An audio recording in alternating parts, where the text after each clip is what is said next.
domesticated werewolves, but you'd have ones that they're less likely to be. You can speak a little louder. We've got a full room between us. Okay, Yeah. they're less likely to be discovered, or people are more likely to trust them, but they're not necessarily as powerful as, say, a feral werewolf.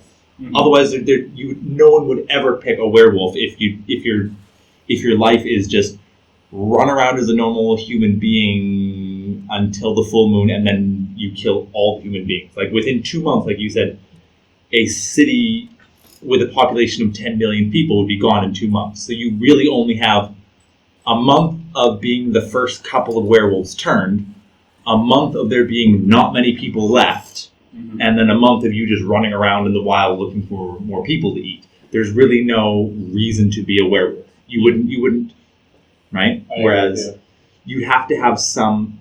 We could keep that aspect to werewolves. They're a threat. They're a presence. They're a nuisance. But if we had some kind of a tamer version, otherwise no one would want to be one. Yeah. And I think that would also fit in with what we talked about with the vampires, right? Like the bigger group you have, the less ambitious. They're less likely to move. You'd have smaller groups that individuals are stronger, faster. So what if a larger group of werewolves was more civilized? Ooh. Less feral. That could be interesting because that's the reverse. Yeah. So they hit like a turning point where they stop being just feral animals and converting everybody. So a big city like Wuhan, you'd have one werewolf, and then you'd have 100 werewolves. Then you have 1,000 werewolves, and then they'd kind of like concentrate in, and not like go into hiding, but they'd kind of turn Wuhan into their hunting and breeding grounds. Like they'd become more intelligent. So they wouldn't exterminate the city and then move on to the next. They would grow to a certain population size where they gain the intelligence. They function the opposite to vampires. Larger vampires are less ambitious. Larger werewolf clans become more ambitious in that they turn this area into a cattle ground. Yeah, they become more intelligent with large vampire clans, it's more cattle, but it's more contentment, whereas large werewolf groups would be looking to increase their food supply in an efficiency rating. Large vampire clans would just be looking for comfort, whereas like small vampire clans would be looking to go out and hunt something. We discussed that the vampires would have a familial connection, blood to blood, like between the people who convert each other. Would there be something similar in werewolves? Would a werewolf that was converted by another werewolf have any connection to them? I would say no. I guess it depends on what level you want to give their. How large of a population are we talking, and what level of cooperation are we talking? Right? I mean, because there's different levels. Like I would say, vampires. If you're an elder vampire and you've spawned 500 little vampires, I wouldn't say they're like converted. I wouldn't say like they're completely obedient to you. But if you walk up, they're gonna see subservient. You. Yes, they're gonna see you as like a celebrity. Whereas like a large werewolf clan, it's not so much that they obey. It's more like one is an alpha. Yeah. And like the betas would rip him apart if he got too weak. Yes, but because they don't lose intelligence or contentment, like I would say they don't view other werewolves as direct of a source of competition as a vampire would see another vampire's competition. Like a vampire would see almost any other vampire as immediate and high threat. Yeah. Whereas a wolf would, if you see another wolf, okay, you might fight for dominance, but you're not going to see him as an immediate threat to your food source. Yeah. You would try and find a way. Can you work around him? Can you work? And you wouldn't necessarily immediately see him as a target. A vampire might see another vampire immediately think, I need to kill him right now. Okay. So vampires, they work in bloodlines, and you're less likely to attack people. You're more likely to obey those in your bloodlines and see those outside as a much higher threat. Werewolves are more solitary, but they're more willing to cooperate in whatever numbers they happen to be. Definitely. right? So if a pack of 20 comes across another pack of 20, they'll probably circle and growl and then decide it's best if they just go hunt more humans. And there's potential that it could become a pack of 40. You know. Then you'd also have to include the possibility that they would splinter as well. Like a young male grabs 3 or 4 females and says, let's go off there. If you're going to give them the ability to conglomerate, you want to have, again, we talk about caps and counters. You don't want to have a hard counter, but you want to have some mitigating. Otherwise, you just have 20,000 werewolves running across Europe. Yeah. But the more of them there are, the easier they are to kill.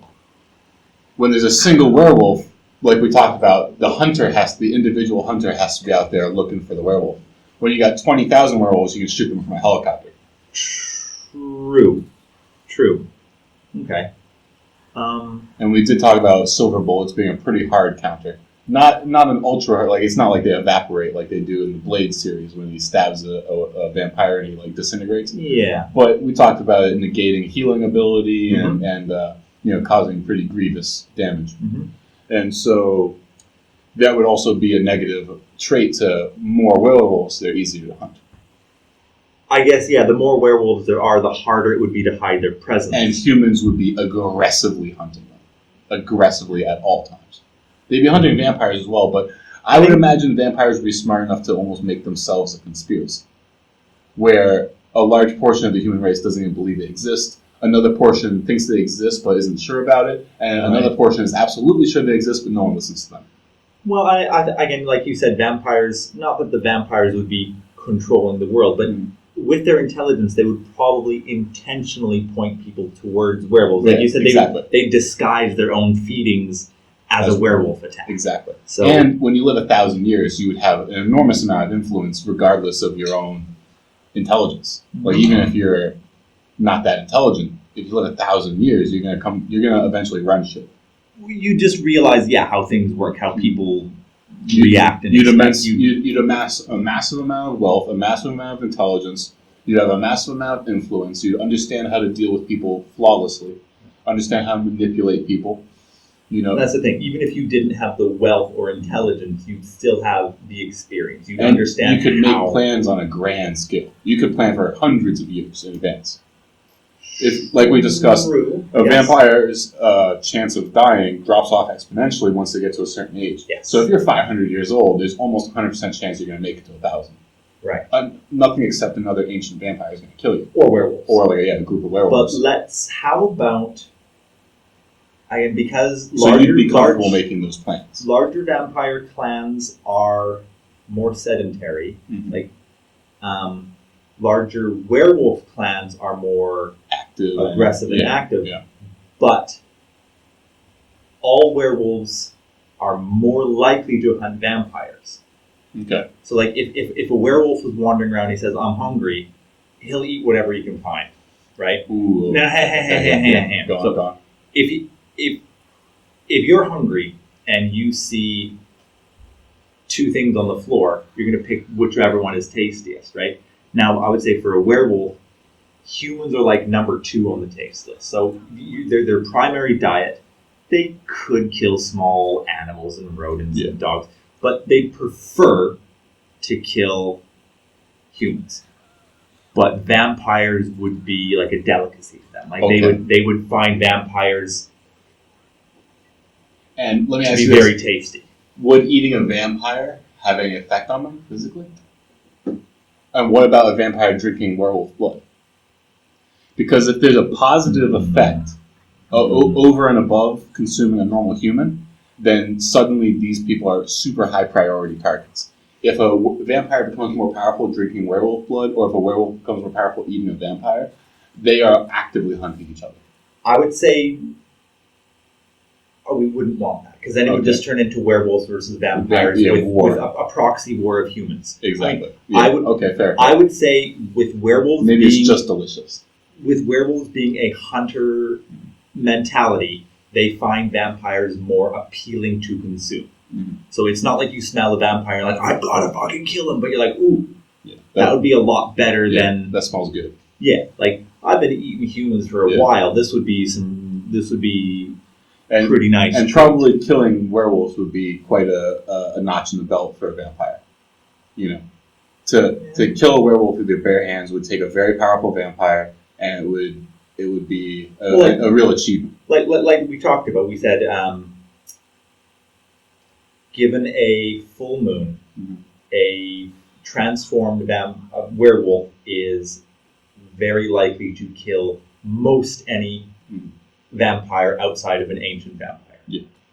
And we discussed ancient being like 700 years old or older, like really fucking old. Yeah. Yeah. And it's not, so those vampires, it's not that they kill the werewolf, it's just they're unlikely to, first, they're less likely to be ambushed, they're more likely to be aware of it, and second, if they are attacked, they're more likely to escape.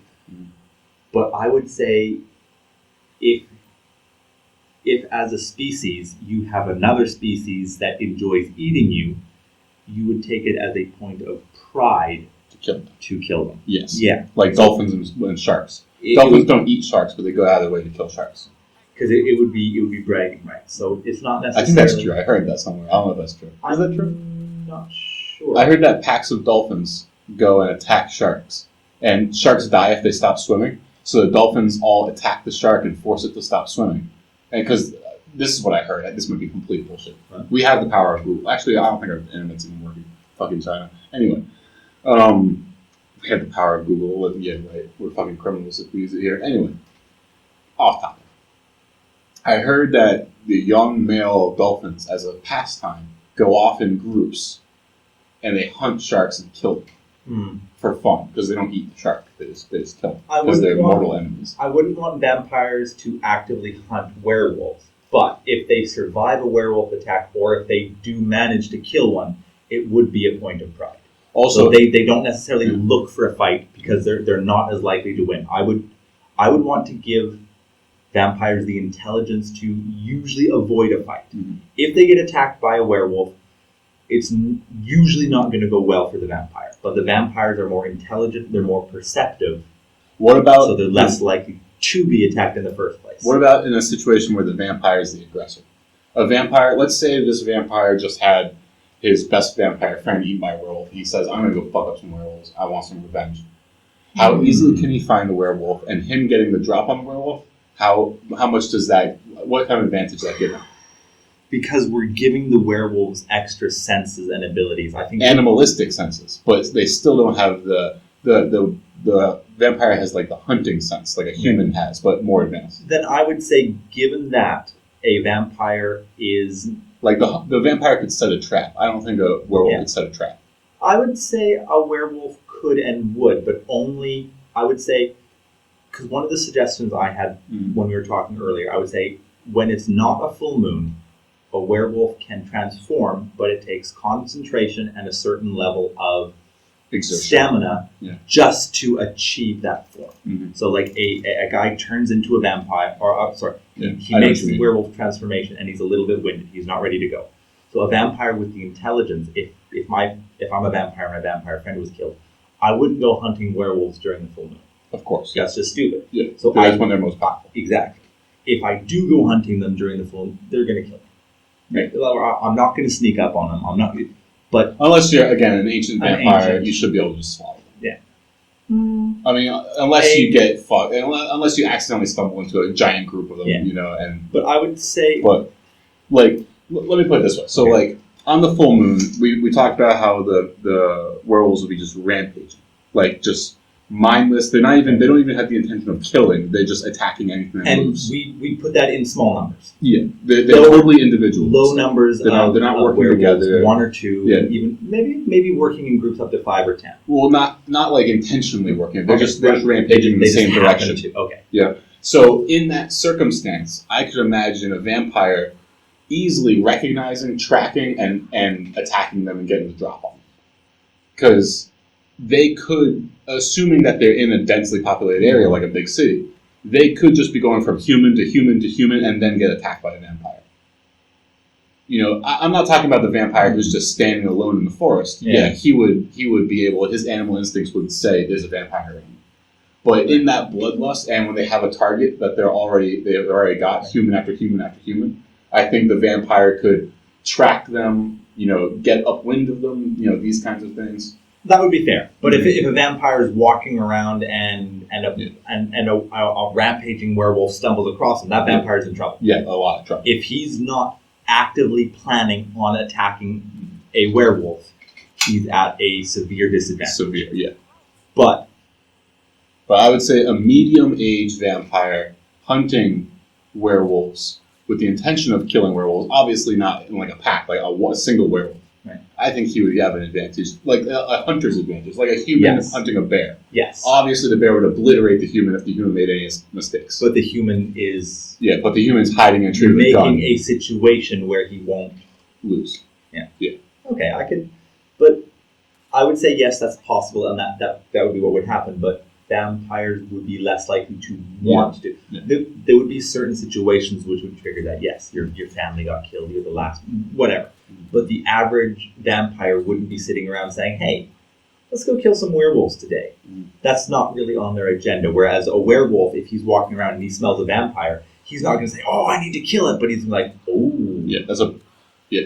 Vampire's back on the menu, boys. Nice snack. Right?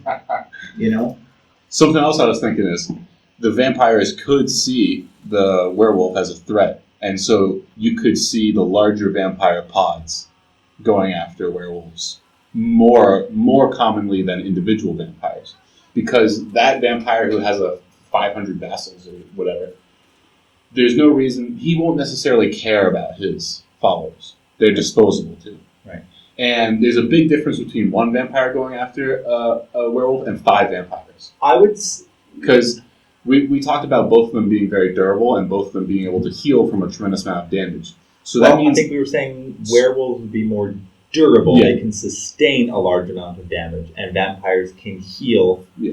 Their potential healing is extreme. But I think we both agree that it would take a large amount of damage to kill either one of them at once. Yes. So let's say you have a situation where 5 DPS out. 5, just burst damage. Burst damage. Yeah, palm pyro. So you have 5 vampires jump on a werewolf. The werewolf will probably get taken down before he's able to pin and kill one of the vampires. True. And in that short amount of time, he's not going to do mortal damage to any of the 5. Yeah. Probably. Yeah. If they're working together. And again, they're intelligent, they're working together. One vampire is not going to take all the hits, he's not tanking. Yeah, exactly. They're going to be having like wolf tactics where like you distract them from the front while 2 of them attack them from behind and stuff like that. Mm-hmm. And so the larger vampire pods might have a discretionary spending budget of vampire lives to deal with wolves. I would say that would apply to a certain level, up to mid-sized vampire clans. Because once they get to a large size, we don't want to have 500 vampires just be an unstoppable force. So like 500 vampires would be a very concentrated and yet unlikely to move. They're very content. Yeah. They're very... But they move if they're ordered. Yes, but at the same time, in order to get to that size, you're probably talking about a population of vampires that has been established for a long period of time. Hundreds and hundreds of years. So they're going to be intelligent. They're going to be hidden. They're going to have connections. So, and they only grew to that size by not taking chances. Yes. Yeah. So now they would detect and perceive a werewolf presence as an immediate threat, and they would take measures to defend themselves, but I don't think a large vampire clan would be proactively aggressive. Whereas like a mid-sized vampire clan, they would see these werewolves as an unacceptable rival, whereas a large vampire clan would see them as a disturbing threat to not to their continued existence and survival, but to their stability. Whereas a mid-sized vampire clan would see werewolves as a threat to their survival. So they would actively hunt and attack and destroy them when possible, whereas a large one would just make contingency plans to defend themselves against werewolves. Yeah.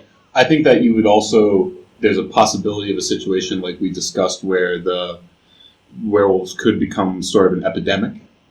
And in a situation like that, the vampires, because their food source is being killed, might go out and cull the werewolves. I would say vampires as an epidemic is a great way to werewolves make as them, an epidemic. Yes, werewolves as an epidemic is a great way to make them function as a society.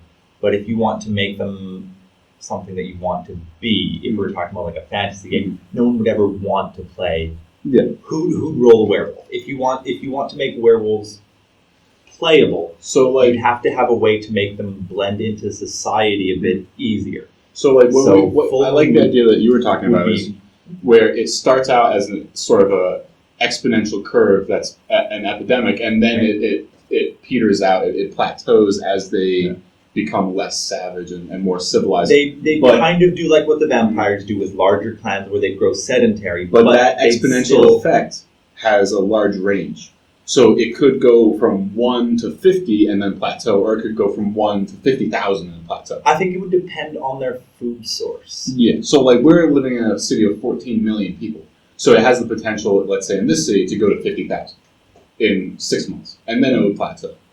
Okay. But in a city like this, let's say there's a vampire club of 500. They might immediately notice the skyrocketing wolf numbers and be like, "Okay, we got to take care of this shit," because this has the potential to go to bad places. I would say that, again, that would depend on the size of the vampire clan. I'd say a large vampire clan wouldn't proactively eliminate the werewolves. They would just make plans to defend themselves from werewolves. Well, I think that you're ascribing too much. I just don't want to overpower the vampires too much. But we put so much. I think that the patriarch or the matriarch, the top of the bloodline at the vampires, would care less and less about his followers the more followers he has, especially because they become more drone-like. Right. And so I would say a smaller clan would be more defensive, and a larger clan would be more aggressive, but not like openly aggressive. They would like if he has 500 vampires, he would recognize the werewolves getting out of control, and he would send vampires to go kill werewolves, and he wouldn't care if they die in a fight. Oh, okay, yes. So he would be more aggressive, but he wouldn't necessarily plan. No, he wouldn't be a part of the fight. He wouldn't risk himself. Right, but even then. But his drones, he wouldn't care about that much. Okay. Whereas if he's got 10 vampires under his bloodline, he's not going to risk 10%. If he loses one of them, he loses 10% of his vassals. He's not going to risk one of them go fighting werewolves when he can just remain hidden. Right. Or if he did, he'd take all 10 and they'd make a coordinated, precise attack. With him, yeah. Okay. And that's unlikely because it's taking an unnecessary risk. Right. Whereas the guy sitting, we're talking about like the king vampire. We're talking about like Dracula. You know, in his lair with 500 vassals. Right. He would be the one who like chooses a lieutenant and he's like, go take these 50 motherfuckers and kill as many werewolves as you can over the next 6 months. And then any of you who survive come back and you know I'm doing shit. I can see that. I can see that. And it took him the last 800 years to accrue these 500 The thing vassals. is, we do have to balance against the human population again, because there's only it's easy to say, oh, if vampires existed now. Like the human population right now could suffer atrocious losses and recover relatively quick. You go back a couple hundred years and you have a small village of 500 people and 1/5 of them are killed. Yeah. It's going to take that village 200 years to recover. Or from losing 100 or if just all the farmers die, that's it. The whole village dies. Yeah. Right? Suddenly, Jim who makes shoes and like Bob who makes pants, like, hey, you know how to plant corn? The guy goes, no, I don't know how, and then just both die. We have to curb the vampiric and that's history, folks. Abilities to make them obviously it's fantasy, so we want to give them attributes, but we don't. We want to make it balanced enough so that there's a continuous struggle indefinitely. Yes. And you might have one side win in individual battles or individual towns or something like that, but nobody can win the war. Right. I like the idea of an eternal struggle, an eternal three-way struggle. What if werewolves were very migratory? In what sense? Like by the seasons? No, they don't like. They're always searching new hunting grounds. Innate desire to go to a new place. Yeah. So like, okay, you have a breakout of werewolves. Like Hanko to Guanggu, or like No. or like Yunnan to Hubei. A bit more like that. So you get one werewolf, and he comes in and he turns 50 people into werewolves, and they turn 200 people into werewolves, and then these werewolves are like, okay, we got a werewolf clan, we're doing good, we're hunting here, and they're like, yeah, but if we stay here for too long, we're either gonna turn everyone into werewolves and then there's nothing to eat, or we're gonna run into that. So they would move on, and then Wuhan, there's no werewolves in Wuhan anymore. We're okay. But where did they go? But then maybe the South clan of werewolves comes up 2 months later and we got werewolves again. Yeah. But it's a different tribe of werewolves. So are werewolves just living in apartments and driving cars and shit like that when they're not werewolves? Again, I think that comes down to what level of compulsion do we want the full moon to have on them. I would say it's non-compulsory, otherwise they'd be too easily discovered, and werewolf outbreaks would be easier to detect and easier to eradicate. Well, what about what I said where, like, it's only compulsory if they see the full moon? But again, you knowing that you're a werewolf and knowing tomorrow's a full moon, you just close your blinds and stay indoors. But if I know it's a full moon tomorrow, I'm the king of the motherfucker land. Yeah. I'm just gonna drag everyone out in the middle of the night and make them stare at the moon. Game over. So I would say it's non. But that's when they become migratory. You know, when they're like, okay, motherfucker king just put this new law in. I gotta hit the road. I gotta go over to the other kingdom that doesn't do that. then you're sitting in a town. You're like, well, today is the 4th of July. Yesterday was a full moon, and oh look, we have 8 people showing up outside the city gates. I wonder if they're werewolves or not. I guess we'll just have to wait another month and see. Right? Yeah. Well, that's another thing. I think that they would definitely stick to really large population places. It's just infeasible to have the population of Wuhan under that kind of code. It'd be infeasible. Yeah. But then how would they have survived? I guess they just would have lived in the wild. Well, like how many people lived in Rome? Fringe, 1 million people? More? Yeah. Okay. And that's back when they didn't even have like census or anything. They had no idea if 1 million people lived there or 5 million people. They had no idea. Or 100,000. I mean, no one fucking was counting, I assume. Or maybe they were. I don't know. We don't know shit about history, so don't quote me. Oh, I certainly don't. I'm an armchair historian. Oh, yeah. Are we all? Yeah, who isn't, right? Yeah. You watch some YouTube videos on history. Oh, yeah, I know all about that Armchair general as well, for fantasy wars that never happened. Let me tell you what the fucking dwarves should have done, okay? You see, Rommel's biggest problem was... You see, the dwarves had gunpowder, but they didn't have tanks. Right? That's why they never beat the elves. First of all, you burn down the fucking forest. Anyway. I still think I would be a vampire. I mean, how can you not? I just don't think there's any argument for the werewolf. That's why I was asking before. What would you have to give the werewolf to make it the winner of the argument that you would hands down want to be the werewolf? You would have to make them so overpowered. You have to give them all the vampire abilities, which in that case makes them a vampire. Yeah. I think just the immortality is enough to be a vampire.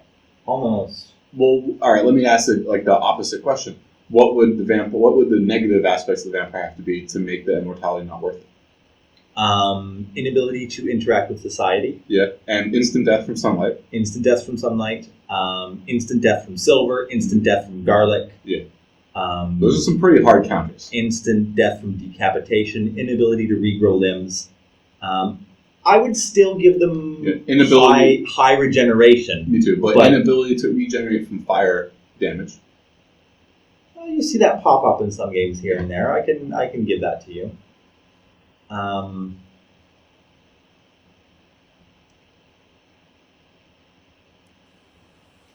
Yeah, maybe some. Again, the elongated canines, like you cannot blend in. You cannot hide. Yeah. It is instantly obvious that you are a vampire.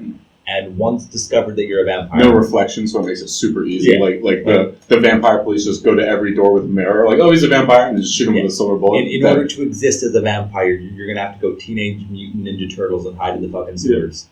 Well, that's why I was asking about the werewolves. Would they be hiding in the sewers?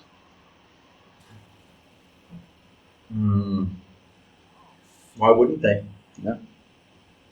Well, I mean, if they can't interact with society, they got to. It wouldn't be their preferred means of whatever, but they're hunters. They'll go anywhere there's food, I guess. Mm-hmm. And anywhere they can be safe. Yeah. And they can hide in their lair. Do you ever watch Doctor Who? Yeah. Did you see this episode where there was these aliens that you can only remember them when you see them? That sounds really familiar. Yeah, I think so. So, like, as soon as you look away from these aliens, you forget about them. What if vampires and werewolves, not to that extreme degree, but what if they had a minor effect of that? Like, you know there's a vampire. Or, like, you know vampires exist, you know werewolves exist, but you're walking down the street and you see a werewolf, or you see two werewolves run in front of you, and you're like, oh shit, those were werewolves. And then you're, like, walking, like, 10 minutes later, you're like, damn it, where were those werewolves? I know I saw some werewolves, but, like, the police come, we heard there was a werewolf sighting, where'd they go? Ah, shit, I can't remember. Were they running north? Were they running south? I don't know. They're around here somewhere, man. Yeah. So what if we gave them some minor, so vampires and werewolves, they're a little bit more likely to be detected. But they're like roofing everyone. Yeah, but like as long as they can escape any given situation, you're unlikely to find them. So there's sort of like a passive aura of like now it doesn't mean you forgetfulness around. Yeah, no, you still know there's vampires and werewolves. So if you're on a task force dedicated to going out and hunting werewolves, you're not gonna be walking along and say, "Hey, I don't want to hunt werewolves anymore. I forgot what I'm doing. I'm going home." Yeah. But you could walk by this guy, and like through the side, your peripheral vision, like you look over and you see like slitted pupils and like some fangs, and your brain just doesn't register it, right? Like you just kind of from the periphery, you see this guy who's a little bit off, and your brain doesn't quite register. So they have the ability to sort of camouflage, like psychological. I don't want to overpower. I agree. I don't want to overpower. Something subtle. But like if you're walking along and you look at this guy and you see he's got big fucking canines, oh god, that's either a vampire or a werewolf. I'm going to shoot it, right? But like things on the side of your vision, or you see some vampires or werewolves doing some shit, and a couple minutes later you're just like, what were they doing? Was it one werewolf? Was it two werewolves? I know I saw a werewolf, and I know he was over there, but I'm not sure what he was doing or where he was going or how many there were. Interesting. That could be interesting. It would be. It'd be hard to do it and not be overpowered. It seems like suddenly it's impossible for them to I know, but if you to be discovered. Bear with me on this. Mm-hmm. If you were to do that, you would be able to add more distinctive vampiric and werewolf attributes to vampires and werewolves. So like a vampire and a werewolf would instantly recognize each other because you're a hairy ass motherfucker, right? And the vampire looks like a dead person. Yeah, and that guy is really super pale and he's standing in the shade and gaunt. Yeah. Right. Whereas if I'm a human, I would walk by and say, hey, he's kind of pale and looks a little bit skinny. Maybe he's not feeling well. If I were to stop and look and say, hey, he's really skinny. Oh shit, that's a vampire. Like it's not like a cloud. It's not like an oblivious thing. It's not like you look at the vampire and say, oh shit, that's a vampire. You blink and you forget it's a vampire. Come on, that's bullshit. Mm-hmm. Like that Doctor Who, it was made that way for the sake of the episode. Well, Doctor Who's always to an extreme. But if you were to take a mild degree of that, where there's a small psychological bias to ignore or to disregard them, you would be able to give them more unique and varied abilities and still have them able to not necessarily blend in with society, but exist on the fringes of. What would you think about that? Yes, no? It would be very difficult to implement without being wildly overpowered. Overpowered, yeah. It would be... Also, are they like forgetting about the individual? Because if the vampire is living within society as like a member of society, do people forget that person exists? No, I would just say you have... They tend not to notice the vampiric qualities. Yes, you would tend not to notice vampiric qualities. You know vampires exist. You know werewolves exist. And like I said, if you're a soldier, and it can be overcome with training. If you're a soldier trained to hunt vampires, and we're walking side by side, and I don't notice the vampire, you notice the vampire. Yeah, gotcha. You will see the vampire, and you'll say, that's a vampire. So they can be vampire hunters. Yeah, you catch him out of the corner of your eye, and like, vampire! And I'm like, what, where? Oh, shit! And once you draw my attention to it, I notice it. I see it. And once my attention's on it, I will notice it. And it's not like I look away and I forget. But if I look away and I look back, of course, I haven't forgotten. But if he runs away, 10 minutes later, it's not that I don't remember. It's just I'm a little bit fuzzy. Mm-hmm. Was he 6'1"? Was he 6'2"? He was 6 foot something. He was tall. I have a question. So let's take the vampire that we've been talking about, okay, and the werewolf that we've been talking about. Okay. Realistically, can we say that these wouldn't take over the world? Oh, they would, absolutely. That's why we need to find certain counters for it, and that's... Oh, but we could also, could we make the argument that humans would just eradicate them? Like, are there counters hard enough that humans would just eradicate them? Are their powers overpowered enough that they would just take over the world? Yes, so, both exist. But, I mean, if the vampires become more complacent as they become a larger group, and they're extremely unlikely to turn other people into vampires, mm-hmm, I don't necessarily see large vampire nations cropping up, and I don't see them just slaughtering people. No. And if the werewolves plateau after their growth period, and then become more strategic about consumption, I don't see them consuming all of their food source unless it's in a small area. So vampires and werewolves have a more innate population control as opposed to humans. Like humans, regardless of what we do, we go everywhere, we fuck everything. It's sort of like bears. Like bears will cannibalize other bears because they have no natural predators, so they just kill each other. Like if a male bear meets a female bear and she has cubs, they'll just kill the cubs and eat them. Yep. It's sort of nature's way of controlling the population, I suppose. Okay.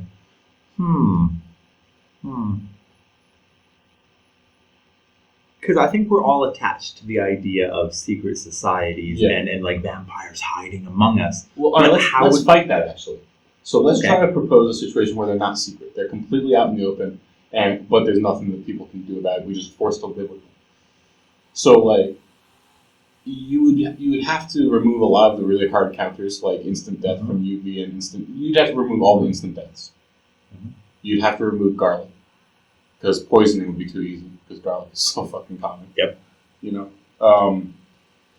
You'd have to move to a situation where it's not feasible to just send an army during the daytime into the vampire city and kill all the vampires.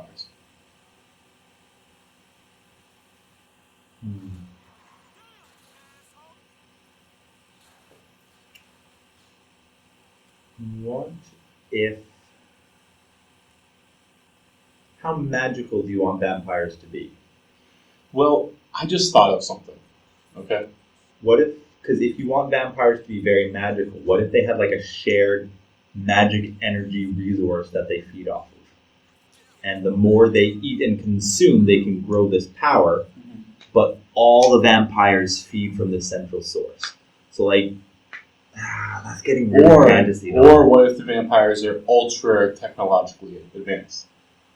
So let's say it's 2019, but the vampire city is 100 years more advanced. And they've found technological ways to remove their hard counters. So, like, for example, my favorite chapter of Space Marines in 40K are the Salamanders, partly because my favorite color is green, and they're the only green chapter. Also, partly because their home world is the world called Vulcan, and I think they have the coolest Primarch. He is immortal, he's a perpetual, and so there's nothing you can do to kill him, no matter what you do. He'll regenerate. Even if you incinerate him down to the last molecule, he'll slowly reform back into existence. His psychic force will... Something like that, yeah. Okay. Him and the Emperor are the only perpetuals that we know of, or that I've heard of. So, his home world is ultra volcanic. That's what it's called, Vulcan. Okay. World that's just like all lava and fire and brimstone, and it circles so close to the sun that it circles around that all the human beings on Vulcan have developed like hard, craggy, jet black skin to deal with the radiation.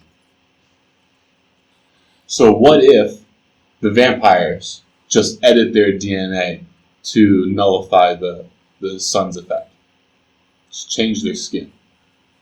With science. With mystical, magical science.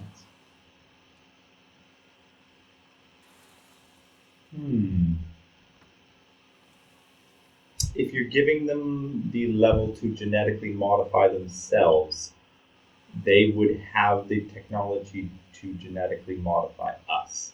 Mm-hmm. And that opens up a whole different can of problems. Of vampire worms. I'm not against that. Yeah, I just think if they have that ability, why would they limit to themselves? True. Right? Maybe, alright, so I'm just playing devil's advocate. Risk of mutation. They don't want to risk mutating their food source. Because they're consuming the humans, so they don't want to fuck with the DNA. Right. And they feed, they need the sustenance from the human blood. So maybe if they change the DNA, they don't get the sustenance anymore. Has to be pure human, uncut, right from the source. That would help, yeah. Otherwise, yeah, because if you give them that level of technology, you need to... Yeah. Otherwise, they could just grow blood in a laboratory. Yeah, or just genetically alter us to be... Yeah. Or just genetically alter cows to spit blood out of their titties. Yeah. And they don't need humans. Yeah, exactly. You can't see it, but I'm blood milking. You're blood milking cows right into the mouth of some hungry vampires. Yeah, that's a good fantasy. That should should do that in ultra high quality CGI, like Avatar quality. Yeah, we're gonna call it Hammer War -5K. Okay. Please don't sue me. Oh man, they love suing people. Games Workshop? They have to. I've heard about that. They have to. The thing, when you have an IP, anyways, when you have an IP that big, you've got to defend it ferociously. Yeah, anyways, whatever. You gotta sue the fuck out of people. Yeah. Anyway, so I hope that wasn't like defamation. Anyway, Games Workshop, we love you. Yeah, I actually do love your IP, so please don't fuck me up the ass with lawyers. He might like that. With a dozen lubed up lawyers' fists. So, what about how about a werewolf lawyer? Because you always see like a vampire lawyer, this sophisticated aristocrat. What would like a werewolf lawyer do? Yeah, he would definitely just murder the judge. Murder the judge, murder the jury, and then he would like smash a hole in the wall and be like, "Run!" And the defendant would run out of there on all fours because he would only defend other werewolves, of course. So, we were talking about these societies living with humans knowing about them. How would they need to exist in order to exist with humans' knowledge of them? To exist exist publicly. They would have to have a food source that wasn't human. Because the problem with humans is we will go to the tiger petting zoo and we will look at the endangered tigers and we'll admire how noble and good the tigers are. The instant one of those zoo tigers kills a 4-year-old kid, game fucking over for the tigers, right? Mm-hmm. In order for vampires to not necessarily coexist, but they need to have. I don't mean coexist. I mean like survive. So, what powers would we need to give to the vampires? What hard counters would we need to take away for them to not for it to not be possible for the humans to just wipe them out? Okay. Because even if you remove a lot of the hard counters, humans are incredibly ruthless and industrious and brutal creatures. Let's make their hard counter something that hard counters us. So it's a counter? Yes. Which is a bullet in the head? No, but like let's say they are 1,000 times more, or let's make them oh, because they feed on our blood, let's make them more vulnerable to disease. But we suffer from the same thing. So, like, I don't know. 'Cause, like, I really don't like the idea of an immortal creature who can die from disease. okay, bad example. Because if you live 1,000 years, you're definitely fucked. In 1,000 years, you're gonna have so much cancer. True, yeah, all the AIDS. You're gonna be one giant tumor after 1,000. So years. then we need to give them the counter that, again, isn't so easily accessible to silver. Well, I think you could make it silver if, like we talked about, silver doesn't kill them instantly. It just, instead of them, like if you shoot them with a normal gun, they're 100% healed the next day. If you shoot them with a silver bullet, they heal at the same rate a human does. They don't die as easily as a human does. They're still just as tough as a vampire is, so you still have to shoot them 1,000 times. Right. But their wound doesn't just close up magically. Yeah. You know, it's a raw wound for a long time. And so then you would have more conventional war, except on one side you have super soldiers. You know, you have vampires that can run 100 miles an hour and jump 1,000 feet in the air. And, you know, those are exaggerations, but they're super soldiers. Right. Until they get shot by the wrong bullet. Yeah. But then everyone would have those bullets. But again, like even in conventional war today, it's pretty unusual for a soldier to get shot, depending on what side you're on, obviously. Yeah. You know, if you're on the side that's with the more advanced soldiers, it's pretty rare for your soldiers to get shot. I guess. So if your soldiers can move at superhuman speed, superhuman strength, superhuman subtlety, and their ability to hide and their ability to hunt. What if you were to create... Every vampire soldier would be an army in themselves, an army of one. What? Create a vampire religion. What do you mean? As in, like, we have different religions. Yeah, but I don't mean like religion. I mean I should say make a vampire culture group. So like make an organized, like an ethnic group. Yes, like when I say Muslim, you don't think the religion Muslim. No, I do. Okay, Muslim's not a race. But a lot of people don't see it that way. A lot of people, they will think, oh, the Middle East. They think, oh, you say Muslim, and they don't. A lot of people are dumb though. They don't. Yes. Okay. When I say Muslim to some people, they don't think Muhammad. They think Iraq. They think Iran. They think Jordan. That's like when people think Mexicans are race. Yes. Okay. Yes. So when I say that, how about if we were to make an ethnic group of vampires, so they exist as not necessarily a single unified entity, but they exist in a rough coalition. So, like, why doesn't America walk into Saudi Arabia right now and just say, all these oil fields are ours? Well, because nuclear weapons. There's deterrence, there's treaties, there's all these other things. It's not just, can America beat Saudi Arabia? Yes. Yeah. But why don't? Because of all these other factors. So why wouldn't humans just go and kill all the other vampires? Because if you go and kill these vampires are going to go hurt you. What if we have like a semi-established... So you're talking about... okay. So vampiric, not like city-states, but like areas of heavy vampire control. So like... Vampire nations. Yes. This country is run by vampires. So the only reason you don't go attack these vampires is because you'll become an enemy with all the other vampires. Yes. So that's a way to allow them to exist in our current world. Okay. So they can exist out in the open. You could even have certain treaties. You could have like some countries that, no vampires allowed. You could have it be like this, of course. You could have like vampire minorities. There'd be a significant portion of the human population that just wants to exterminate vampires. Yes. And you could include wars that existed like that, where a group of humans or a group of vampires tried to exterminate the other. Mm-hmm. But I think in order for them to have anything resembling a balance,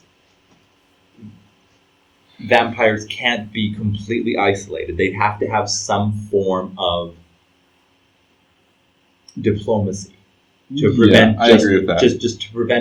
Just to prevent the United States of America's military from stumbling across a group of 200 vampires and have the entire might of the U.S. Army Rangers, all 8,000 of them, converging on this little town to eradicate these vampires. Mm-hmm. They wouldn't do that because...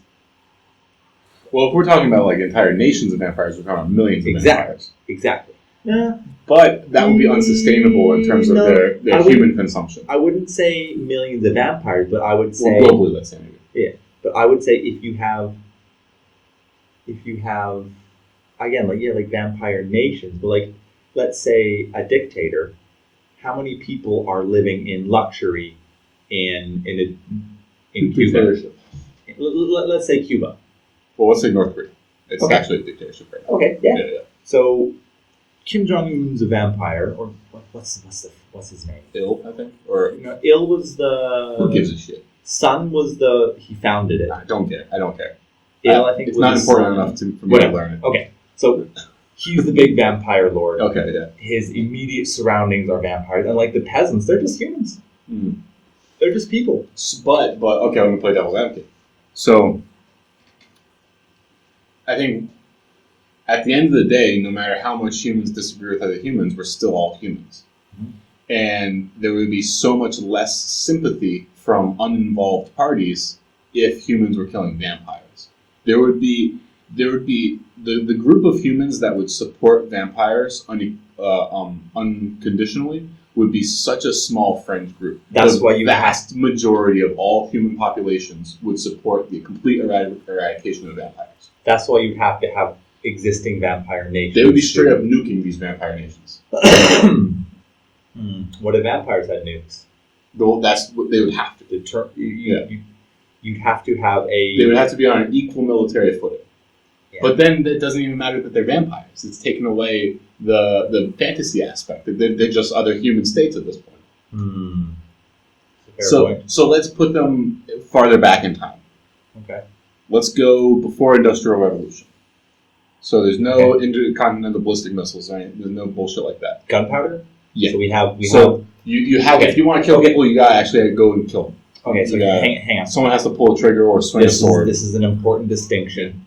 Are you talking World War I bolt-action rifle? Are you talking World War II AK-47? Or are you talking about Civil War single-shot, muzzle-loaded?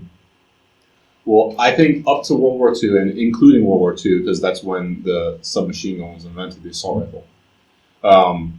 I think vampire super soldiers would still obliterate normal soldiers. Okay. They would obliterate them at a ridiculous ratio. Okay. So and it was going. So you say pre-industrial. So we have gunpowder, but are you talking about, let's say, I'd say a simple bolt action, or are you talking about like a blunderbuss? Well, what do you think is the consequence of the difference? Like, what do you think what would be the result of the difference? Because in my mind, the vampire army dominates either way. I would say if you have... I would say the vampires would be so physically dominant that... I would say if that were the case, you would have to increase their susceptibility to silver. So like not necessarily. A single shot of silver will do more damage. Where if you not have the ability to fire 10 bullets... Because let's say that there's a small vampire... All the vampire nations would be small. Right? Let's say there's a vampire nation going up against the Soviet Union. How many soldiers can a vampire nation field? Because the Soviet Union can field tens of millions. Mm-hmm. So even if they don't have silver bullets, we established that they can be killed by conventional means, but it's extremely difficult. You know, it would take complete dismemberment, essentially, obliteration. That's the thing. I would say in order to destroy a single vampire in a single encounter, you would have to be able to completely restrain it and then kill it. You need to obliterate its body with like high explosives or something. You need to disable it, prevent it from fleeing, which any vampire, as soon as he gets into a bad situation, he's just going to run away. Yeah, and they'd be faster than any vehicle at that time. Like I would faster say, than a World War II truck, definitely. We're talking about like a 30-mile-an-hour truck. They should definitely run faster than 30 miles an hour. Okay, yes. You know, yes. Usain Bolt can almost run 30 miles an hour. Yeah.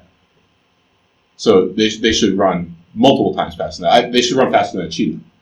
We're talking about a 300-year-old vampire, and we're talking about like a middle-aged vampire. Okay. Yeah. You know, I would say they have the ability to definitely outpace any human. Yeah. Outpace, 1900s vehicles. These shitty diesel Again, vehicles, like a Model T or something like that, easily. If we're talking pre-industrial, it doesn't really matter. So yeah, they have the ability to outrun anything. So in order to kill a vampire, you really have to trap it and destroy it. Or get really lucky with munitions. You drop an artillery shell right on top of it. Basically. Yeah. So I like the idea of that, where like when the war comes, one side might field a really large vampire army, like 1,000 vampires or 2,000 vampires, something like that, and they would obliterate humans at a ridiculous ratio. But the Soviet Union doesn't give a shit. They got 20 million men. Right. If they lose 10,000 men to a single vampire, they're still going to win the war. I don't know if that maths out. My math's pretty bad. But I get your point. Yeah. We exaggerate for the sake of making the point. And to a degree. Because, you can't underestimate humans' ability to wage war. It's really incredible. And the numbers, sheer numbers we have is incredible. So that's why I think the deterrent that vampires would utilize is their ability to disrupt nations from the inside. Because vampires would infiltrate every nation. So let's say you have the Soviet Union next to a small vampire nation, and that vampire nation maybe has a population of 100,000, and 10% of them are vampires. And the other 90,000 are like vassals who assist with the feeding, or the assist with keeping the society running, doing all the menial jobs. The reason the Soviet Union doesn't attack them is because the Soviet Union doesn't know how many thousands of vampires are part of the Soviet Union. Wait a second. And they would flip and they would sabotage the country if the country threatened their home nation. What if vampire feeding is cumulative? What does that mean? So if I'm a vampire and I come into Wuhan and no one in Wuhan has ever been bitten by a vampire, and I bite you and I feed on you, it creates, so like the next time I walk up to you in the street, you're like, hey, I know you. We're like kind of friends. If I feed on you again and we meet next time and I walk up to you, you're like, oh man, I am so pumped. I'm a vampire at this point, right? No, you're a human. I've only fed on you once. So I fed on you twice now. Okay. I walk up to you, you're so excited to see me. I feed on you 3 times. I come up to you the next day and I'm like, you go kill him.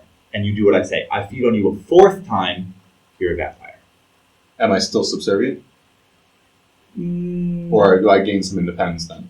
Gains to the extent you would a normal vampire. Okay. So what vampires could do at that point is they would find people and they would intentionally feed on people once or twice to create a stable nation that is friendly with these vampires. I like that idea. So now, if you need, you could feed a 2nd or 3rd, and so you can create more as you need, but also humans, as you're fed on more, they would, because they're more open towards vampires, it would decrease their intelligence in other ways. Like they're less likely to get along with other humans, so they're less likely to repopulate. So you don't want to bite every single human 3 times, because then all your humans are going to die. That's good lore. I like that. Right? Yeah. But you bite one human once, and he's more friendly. It's not specifically to you. So, like, the majority of the humans are bitten once, a smaller group is bitten twice, and a smaller group is bitten 3 times. Yeah. But, like, you get bit once, and you're like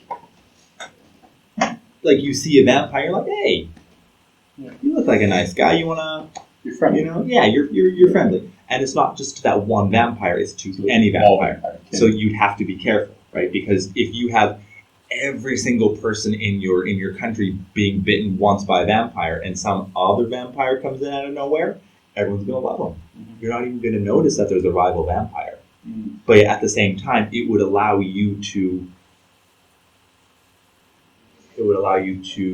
maintain control over a moderate to large population of humans without them either becoming completely enslaved and therefore stupid or outright hostile to you. Because otherwise, like, if you're living under a vampire lord and the neighboring country, the Soviet Union, invades your country to liberate you from the vampires, what are you going to do? You're going to fucking turn on the vampires in an instant. Do you want to live under vampires knowing that they could bite your face any moment? Mm-hmm. No. You're going to... So does our previous rule still apply where the vampires are hostile to each other unless they're within the bloodline? So, like, that nation that's controlling this human population, are all the vampires there related? Yes. Okay. Yes. It would be... So it would take hundreds of years to build these nations. Yes. Thousands of years. Yes. But that being said, if you've got a large number of people who are relatively friendly and some that are close to being turned, you could quickly turn a large number of your population into new vampires quickly. Mm-hmm. Right? Yeah. I don't want to put like specific numbers on, but like it would take multiple, like it would be a cumulative effect, not necessarily like 1, 2, 3 vampire, but like but like you get bitten once and you're a little bit more friendly. Yeah. Vampires, or maybe, and you're like maybe a little less human. Maybe give the vampires a degree of control over it, but not complete control. So like, or maybe it depends on how much blood they drink in a single sitting. Something like if that. a vampire really, really weakens someone, like they drink a lot of blood and they like bedrid this person. When this person recovers, maybe it matters where they drink it from. If they hit them in the jugular, they become a vampire. If they go for like the arm or something like that, they don't. Maybe give mosquitoes. Mm-hmm. Mosquitoes inject saliva into our skin to numb it and to draw blood. So maybe vampires have like a toxin that they inject to well, this could be the infection level of vampirism. So like you get bitten once and they feed on you a little bit, you're more friendly to vampires. You like them more. You get drained a lot, and this vampire, it could, then you start liking vampires a lot, but then maybe you'll also start to develop slight vampiric attributes. If you get fed on multiple times, you turn into a vampire. So it's kind of like that. Vampires have a toxin, so it's a certain level of. Otherwise, how do you control it? Otherwise, you just go like, bitten once, you like vampires. Bitten twice, you really like vampires. Bitten 3 times, you're a magical vampire. Well, I like the idea. You quantify? I like the idea of the people becoming less useful as they're bitten more, like less human, less productive. Yes. So like they're more subservient, like they'd be good soldiers. But otherwise, every vampire. But they wouldn't be good citizens. Yes. Yes. Otherwise, every vampire would just run on borderline thralls. Yeah. But that's no fun. Mm-hmm. Right? But you need a way to prevent humans from just instantly turning on their vampire overlords. Yeah. But yet, you can't just have a vampire walk into a town and say, okay, all 10 million of you bow down and suck my dick. Well, it'll take a long time to bite them all 3 times. No, but like, you know what I'm saying. Yeah, you don't just want them to walk in and say, okay, this is vampire land. It can't just be mind control. Yeah. Yeah, I get you. But you don't want to have like, okay, you've got this one vampire and 100 vampire lords under him controlling a city of 10,000. Why wouldn't they just turn, right? You go to the neighboring city and say, Psst, we have vampires. Mm-hmm. Oh shit, let's go kill them. I think also, to go back to the human perspective, dealing with vampire sabotage and vampire nations, the biggest and most powerful nations would be the most susceptible. It would be logistically infeasible for Russia to try to screen its population for vampires, whereas like Switzerland could easily. But that's why I like your idea of the higher your vampiric affiliation, you lose some human qualities. Like you see some guy walking around in a daze, he's probably been bitten by a lot of vampires, and it's pretty easy to tell. Poor drunk Tom isn't drunk Tom, he's vampire bitten Tom. And you're like, okay, we got a problem, guys. Yeah. Now if you're all bitten, okay, whatever. Yeah. But like you wouldn't care. to spot there should be a way to detect early vampire startings up. But I think that the vampires infiltrating nations explicitly wouldn't be doing that because they would try not to advertise their existence. They try and hide and that would be the number one deterrent to attacking a vampire nation. Is you don't know what percentage of your nation has already been infiltrated.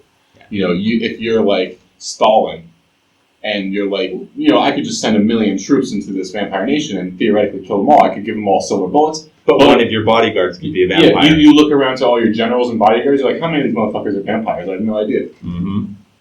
Mm-hmm.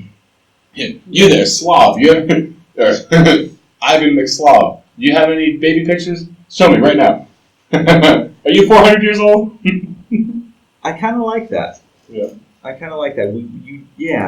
They'd have to have... the humans would have to live in fear of reprisal in order to not just immediately exterminate. And in order to have that, you'd have to have semi-organized vampire nations, or you'd have to have a way for the vampires to counterattack swiftly and efficiently. And I think that smaller nations would be more likely to be able to have the logistic ability to screen their population and keep vampires out to a degree. But they'd have a harder time fighting vampires. They'd be more likely to go to war with the vampires, but Switzerland's not going to send 10 million troops to war. Exactly. Mm.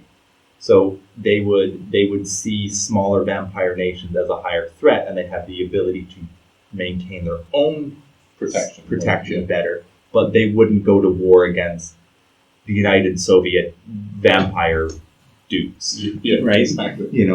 Vampire Soviets are terrifying. Yeah. Right? Would it be Soviet vampires or vampire Soviets? I guess that depends when they got corrupted. Yeah. If they were already Soviets, then they would be Soviet vampires. If they were vampires that converted, that adopted socialism, then they would be vampire Soviets. I guess so. Or is it the opposite way? I can't even English. Well, we haven't talked about werewolves yet. How do think they could...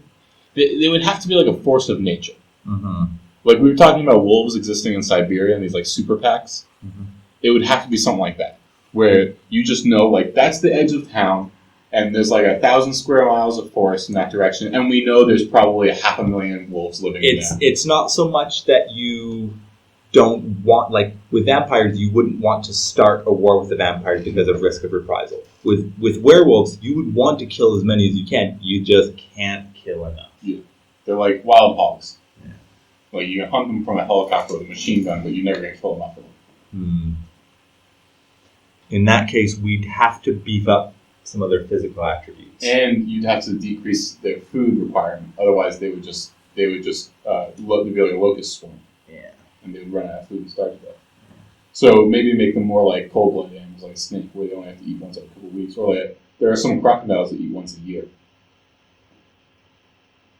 So it could be something like that, where they spend a lot of time hibernating, maybe.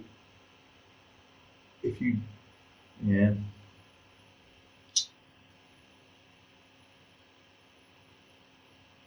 Seasonal vampires or seasonal werewolves. Maybe. Oh, it's springtime. Here come the fucking werewolves. Yeah. God damn it! I keep moving to move south. I'll ever want to see another tree again. Oh. I think it would be an interesting concept to force humans to live in this intermediary world where you don't want to live in a dense city that has vampires, but you don't want to get too far away from the city because now you're in werewolf territory. Yeah. So everyone's kind of living in the suburbs. So you always have your best ideas on the shitter. Mm. I've got an idea that could solve some of our problems. Mm. What if we were to have these vampire nation states form in the pre-industrial era, and because they're smarter, they live longer, they develop advanced whatever. So we get to the modern-ish era, the vampires are ahead of us technologically, and either the humans or the vampires, in an effort to turn the advantage in their favor, create the werewolves. So the werewolves are a massive pandemic, but they're a threat to both humans and vampires. A genetic, biological weapon. Yes. that and based on who created them, they could have a preference for feeding on either humans or vampires, and we could give them if the vampires created them to fight humans, they would probably be based off of vampire DNA, so they'd have susceptibilities to silver and whatever. That makes more sense lore-wise. If the humans created them, yeah, it makes more sense logically that the humans would create them, because they would need fight, a weapon against to the fight vampires. They would be more animalistic. They wouldn't have as many mystical counters, but they wouldn't be as intelligent because we designed them.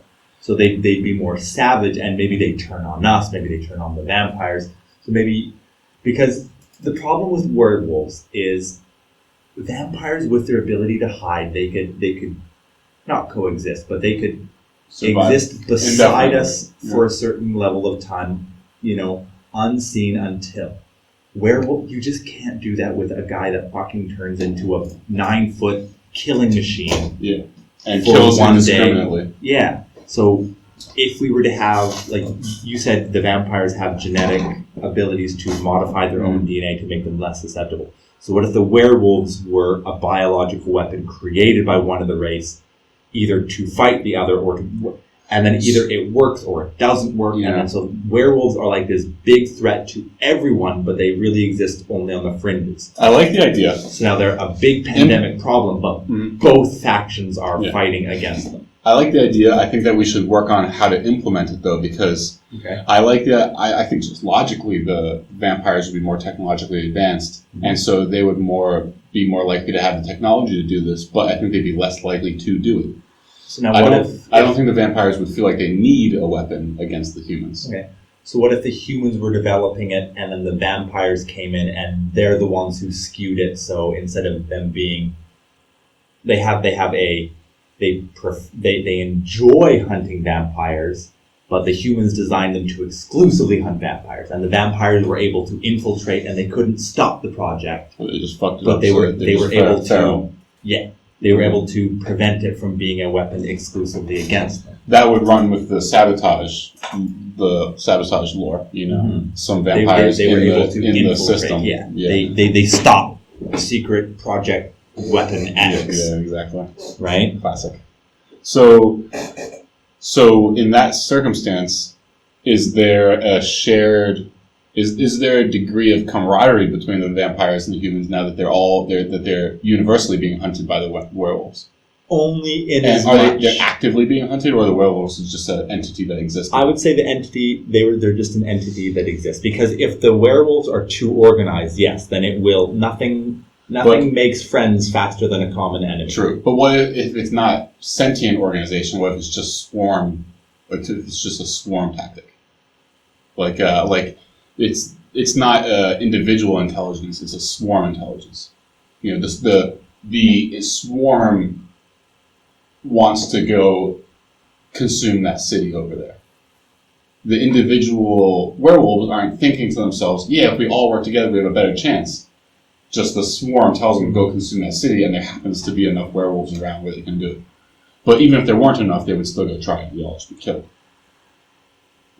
I guess that depends on. And how are they reproducing? I was going to say that really depends on, if you want to have 10,000 werewolves go attack a city, win or lose, you have to be able to replenish those werewolf numbers. Easily. If you just want to have like a more small base of werewolves, have them like as a third fringe faction, so maybe they reproduce slower, but each individual werewolf, let's say because they were designed to fight vampires, each individual werewolf is a lot. Like, one werewolf is super fucking strong, right? Yeah. Well, what if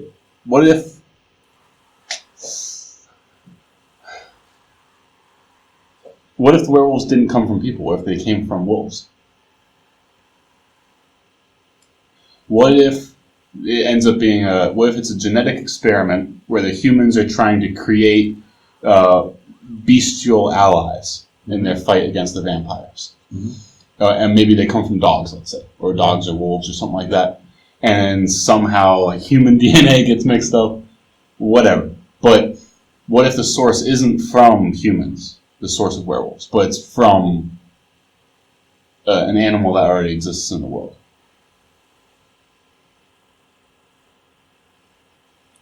and then they could exist in more of a primal state where we don't have to consider the lore of them like biting a human and changing them. They could just exist in the woods, in packs, having children, and we could just give them really short gestation periods, large packs. They could breed like coyotes. Did you know, I heard this online, so it might be bullshit, but when a coyote does a call, that's a roll call. And based on the number of coyotes that respond to the roll call, the pregnant coyote mother can actually change how many babies she's going to have in her litter. And so if she goes, woo, and she expects 5 calls back and less than 5 calls come, she'll increase the amount of pups that she's going to have. So what if werewolves can do the same thing?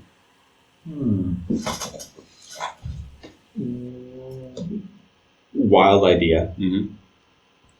What if instead of werewolves, you have were-creatures? Okay. So just creatures in general. It's like a whole plethora of were-creatures. Okay. Now you're running the risk of creating were-everything. Were-trees. You don't want that, but what if you made it, again, if it's a genetic experiment that's gone wrong, it can infect. I have an idea too. Let me throw mine in. Okay. So let's say, what if it's a biological weapon that's supposed to target vampires, but it's been specifically designed to not target humans. However, it's mutated. It has unexpected consequences. It actually doesn't hurt the vampires. It also doesn't hurt the humans. However, it affects all the animals that have direct contact with humans. So animals that share a immune system with humans. So all domesticated animals, horses, pigs, dogs, cows, all these things become were-creatures. Cats. Then we're dealing with a certain intelligence and organization level. No, but they're not. Again, they're feral, they're bestial. The idea is that the biological agent was created to kill vampires and to be inert to humans, and obviously humans did a bad job of creating it, and so not only does it not kill the humans or not kill the vampires, stopped them, and the vampires got a hold of it. The vampires altered it. So now the vampires, because the humans would stop production of this weapon immediately, and then all the were-creatures would just die out. The vampires have it. The vampires replicate it, and the vampires use that as their WMD deterrent. So, like, you attack the vampires, and all of a sudden, all your cats are going to go fucking crazy. So, don't. Cats, dogs, all the stuff that shares a immune system with humans. All the domesticated animals that we've been living with for thousands of years. Okay. I kind of don't like my idea in that it would take them out of the general fringe threat. Yeah. And also, a were-cat is just not as good as a werewolf. Yeah. It's not as a were-cow, get the fuck out of here. I think going back to let's go back to werewolves. Yeah. I think going back to having one of the sides try to create them. Because I think if werewolves existed in almost any form from the beginning, they just don't have the ability to blend in.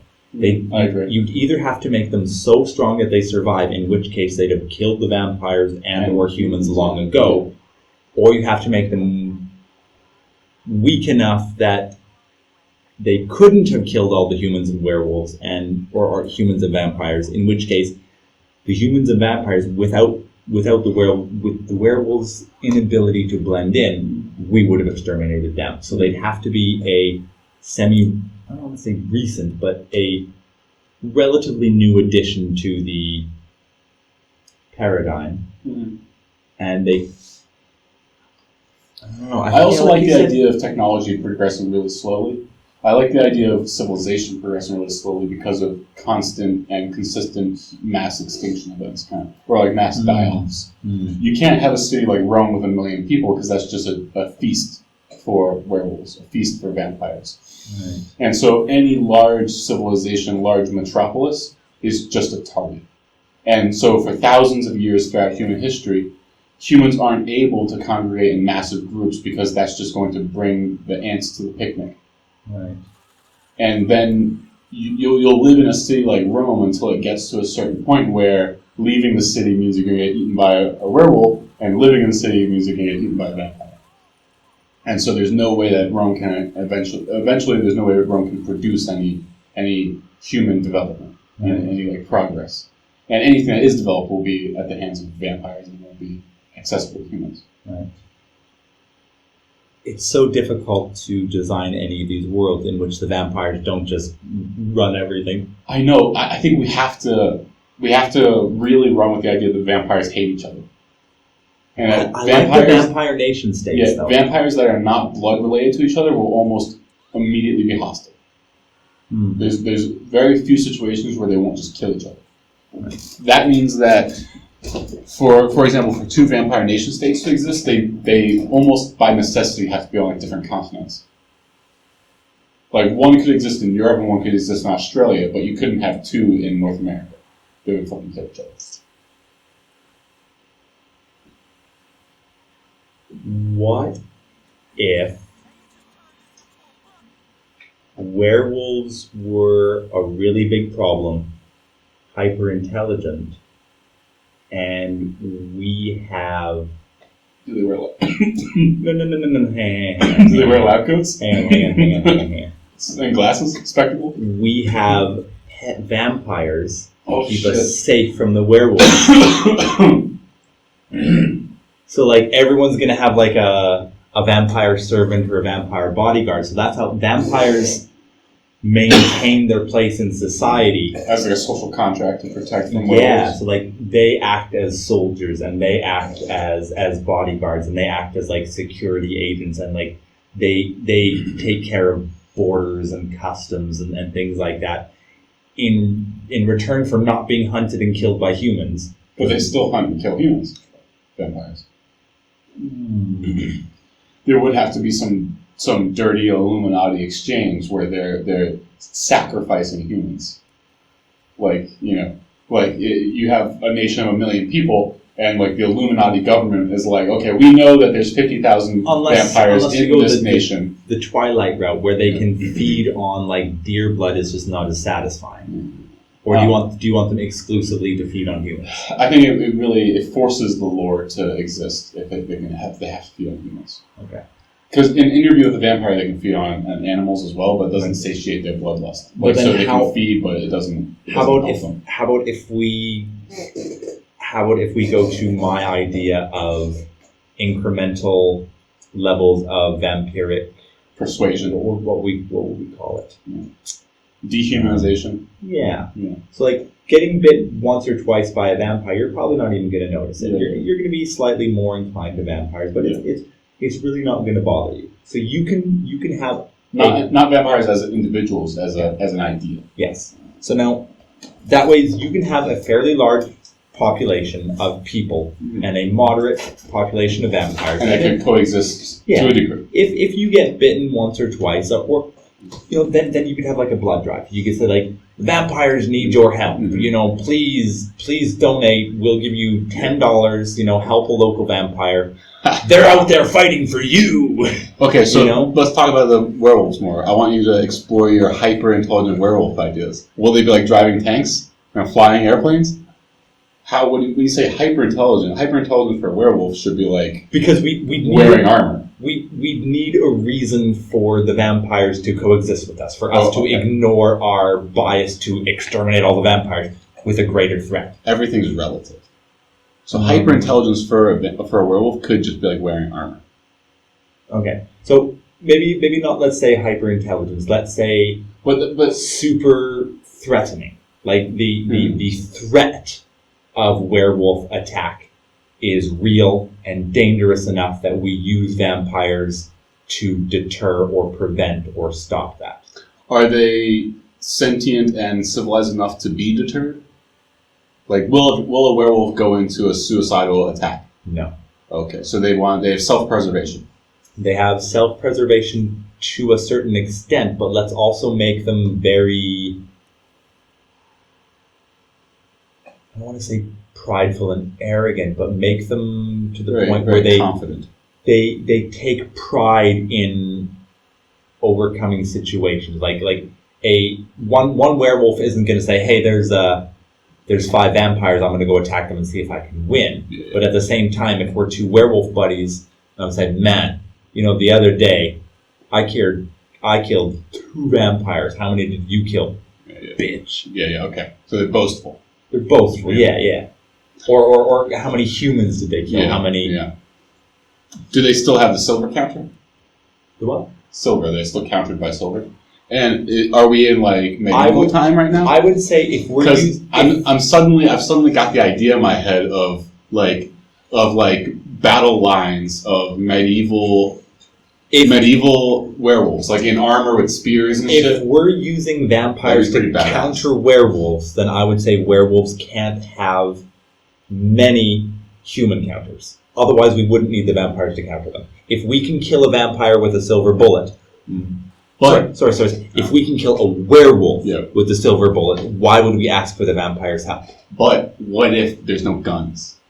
What if this is the year 1200 and the werewolves have like tribal intelligence? What if the vampires had guns? I don't know. Then they wouldn't need the humans. Yeah, exactly. But what if the werewolves had like tribal intelligence? Okay, so they have enough intelligence to wear armor, to make medieval type weapons, and to form up in ranks. Okay. Now they're not gonna like fucking invent spaceships. They're probably not even gonna invent guns or oil processing or anything like that. Could they capture and use, like, if I'm a werewolf and I see a human pick up this big pointy boomstick and press the trigger and my friend dies, am I going to say, maybe I could try the boomstick? No, it doesn't mean I'm going to create my own, but if I pick one up, would I be able to use it? I'm going to say no. No? Okay. Yeah. And my reasoning for that is that, like, if you went to, well, maybe. That's the thing. Humans are so intelligent, though. I was gonna make a comparison with like tribes in the Amazon. Right. If you went to a tribe in the Amazon that's never seen humans outside of their tribe and they thought we were like gods, and you pulled out a gun and shot one of them, they would immediately understand that this object kills people. Right. And they would want control of the object. Yes. Would werewolves have that same? No. They wouldn't have object connectivity. I forget what the word is for that. Okay. Like, Okay. They wouldn't say this object killed my friend. They would say the humans killed my friend. Yeah, exactly. Okay. And so I would be fascinated to see a situation where you have battle lines, and on one side you have the humans who outnumber anyone they're fighting against. Right. So maybe you have 10,000 humans over here, and that 10,000 humans has 500 vampires, and on the other side you have like 2,000 werewolves. And the werewolves they're all giant, they're all like 10 feet tall, they're all wearing like layers of heavy plate, they're all using huge fucking weapons, like giant claymores and giant maces and shit.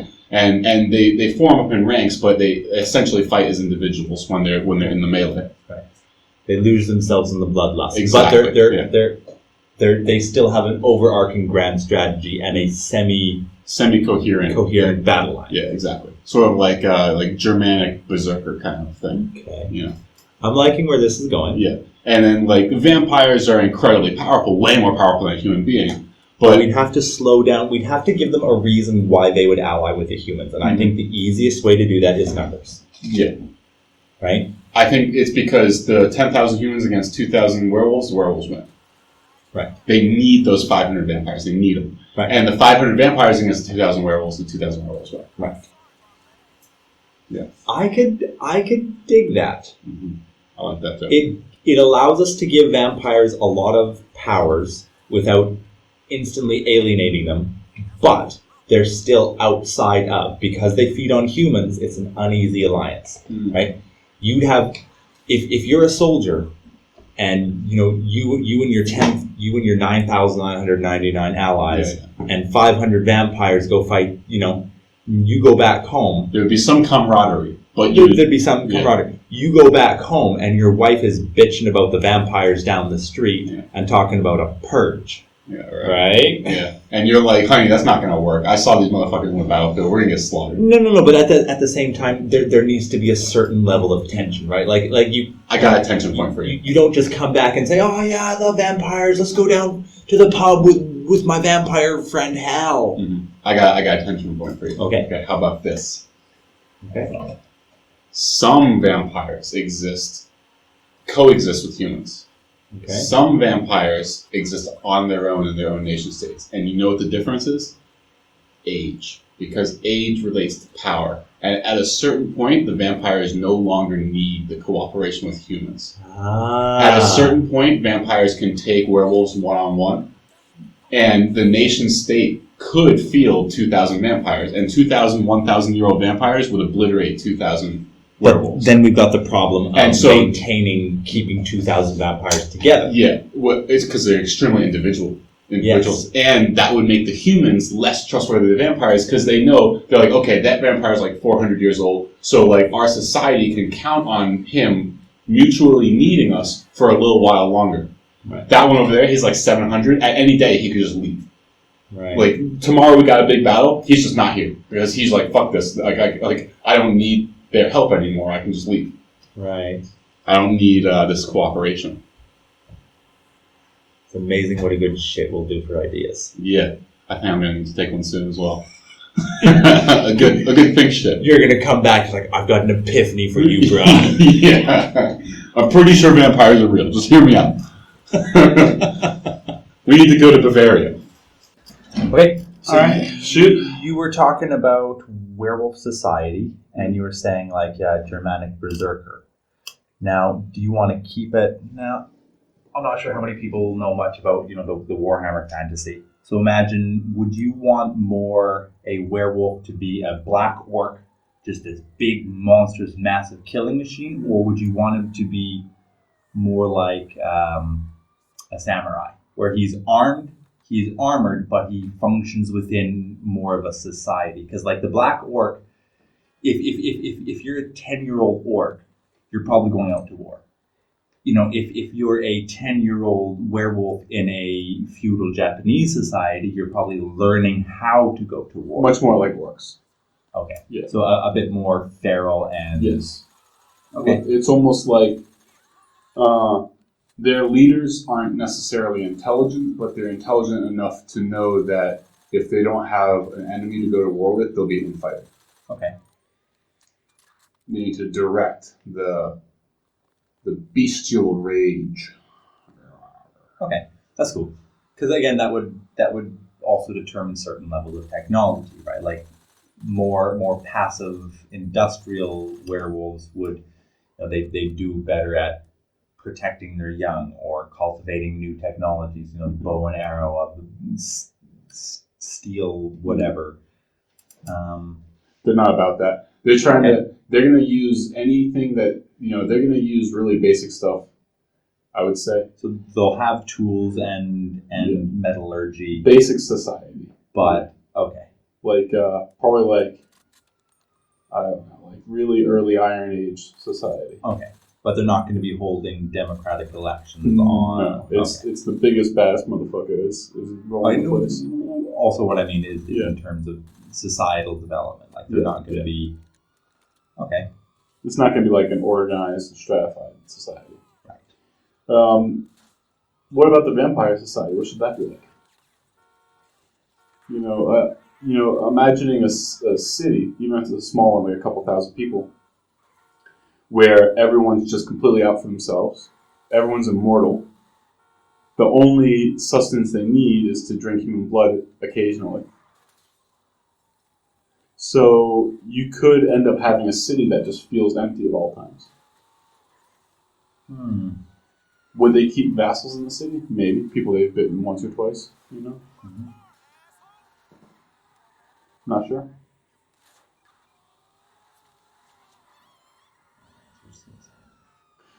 I think it's an interesting dynamic to have the humans mistrust the vampires, knowing that the vampires are only with them until they get old enough. Yeah. And so you could see a situation... having the werewolves as an antagonist gives them a reason to work together. Yeah. To begin with. But you could see a situation where humans go after vampires who get to a certain age. When they get to be like 600, 700 years old, where they might be leaving soon, you could see humans take this opportunity to take them down. That would also encourage the vampires to leave earlier. It would definitely sow mistrust going both ways. Yeah. So it would definitely be an alliance of convenience and temporary. And if a vampire knows that he's getting really powerful and he's going to leave soon, he might just start fucking people up. You know, like he's existed in peace for a couple hundred years. People would watch for that too, right? Like any vampire over the age of, say, 400, they're unlikely to leave before they turn 600, but anyone over the age of 400, they're going to watch to see if he starts getting reckless, starts separating himself from this partnership. Now, I would say if we were to do that, maybe have the younger vampires more mercenary-like. Like they hire themselves out, so they'd be willing in exchange for blood. Yeah, they'd be kind of willing to turn on, not like instantly turn on each other. If you're one of only 500 vampires surrounded by 10,000 humans, you're going to feel a little bit closer to those vampires, but you kind of don't want them to succeed too much. You don't want them to fail. How powerful are the vampires? Could the 10,000 humans beat the 500 vampires? Let's say they're all between 200 and 400 years old. They're all like middle-aged. I would say only because the humans know where, how many, what. Like if 500 vampires wanted to kill 10,000 humans, they could. Okay. If 10,000 humans wanted to kill 500 vampires, they could. Okay. Right? So if they looked at each other across a battlefield, both sides were prepared.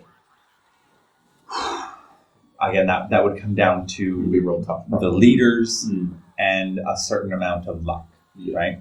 If 500 vampires wanted to kill 10,000 humans, they'd have a plan.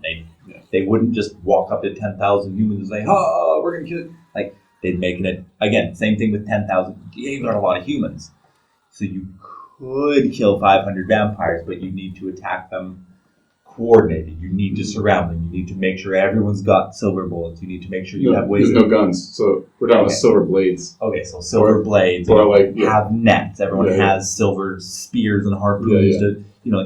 You could do metal with silver in it. Yeah. Kind of You could do it, but if 10,000 humans are marching and they march into a valley and they look down and there's 500 vampires making camp, they're going to go.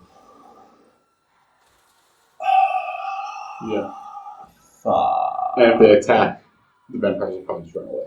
Exactly. Self-preservation, and they're not going to be able to catch them. Yes. So 10,000 humans. And I just made 500 vampire enemies. Yes. So 10,000 humans could kill 500 vampires. Yeah. Okay. But 500 vampires could kill 10,000 humans. I like the idea of the vampires becoming so powerful that they don't need weapons anymore. That makes sense. But they can fight in melee combat with their bare hands. I would say because of their certain weaknesses, because any vampire could be, right? Okay, you're a super strong vampire, you can kill 10,000 humans. But you fight one master swordsman and he nicks you with a silver sword. Shit! Right? So hang on. Yeah. But that means they would still have a reason to have societies and keep other vampires around them, just to prevent that one human from walking in with a silver sword. But we established that it wasn't such a hard encounter. The only thing that silver does is that their wounds their wounds don't have accelerated healing. Yeah, but a silver wound. But I mean, like one vampire would never just feel completely okay by himself, right? Like he would never necessarily feel at risk of, like, he wouldn't wake up in the morning going, "Oh, am I going to get killed today?" But he wouldn't walk into a gigantic city all by himself saying, "Hey, dirty fucking humans, I'm a vampire. Come at me, bro." He's going to have a bad day. But I think he could if he wanted. I'm thinking we're talking about the highest end vampires here. We're talking about ancient, like 1,000 years and above. I'm talking about the kind of vampire who you can swing a silver sword at him and he can just catch the sword and break it. Like, we're talking about the kind of vampire who could kill an armored werewolf with his bare hands. I would say if you're going to have that level of vampire, like higher physical strength than a werewolf. I would say if you're going to have that level of vampire, you would need to make other vampires extremely hostile towards each other. Otherwise, you just have, too many of them. Like, if you make them unable to be killed, then they won't die. And if they won't die, then there's just going to be more and more of them. But if you have a lot of them and they're hostile towards each other, they will maintain a certain balance of. Or if there gets to be a lot, and you're 900 years old and you're feeling pretty good about yourself, and you look around, and you're like, oh geez, there's like 7 other vampires here that could kill me. I'm gonna pack up and move somewhere else where there's not so many strong vampires, right? So otherwise, you would just have 700 vampires that cannot be killed by any conventional means that humans possess, and they just do whatever they want, right? But they could still be overwhelmed in like a pitched battle. Like I sort of like the idea of the vampire in the city alone, with the intention of surviving. Nothing can kill. If their intention is not to engage in a conflict, if their intention is to survive and escape, a 1,000-year-old vampire should be able to escape from any situation, essentially. Unless literally someone throws a silver cage over him. Right. But mousetrap! Yeah, but we're talking about the kind of strength where he could punch through a brick wall and just go through the wall and go to the other side. I'm talking about the kind of strength where a fully armored werewolf against a 1,000-year-old vampire, I want the vampire to be able to rip the werewolf apart.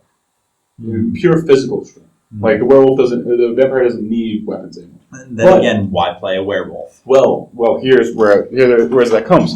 Because by whatever mechanic necessary, the population of vampires needs to be so exceedingly small that pitched warfare is almost never an option for them.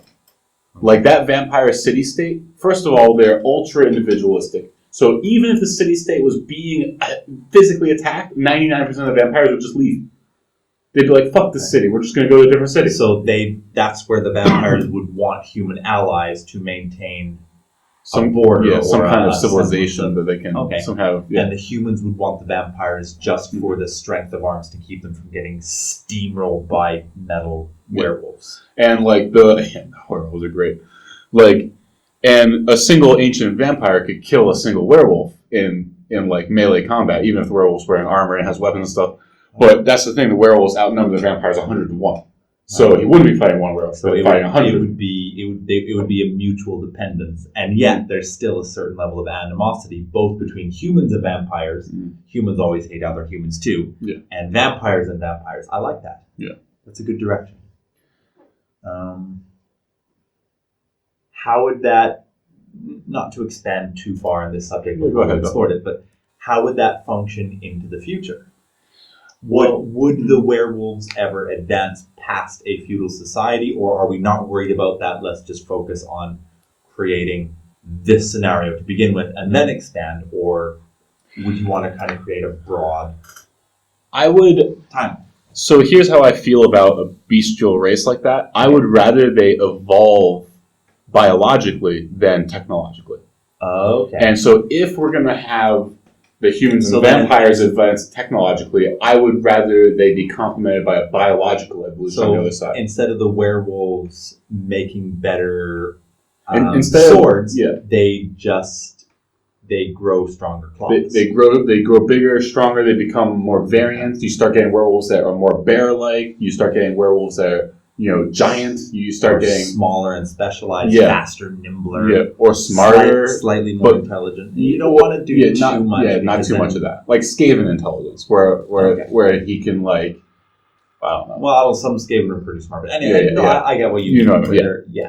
Where they might be smart enough to poison you, but they're not going to wage biological warfare. Yeah.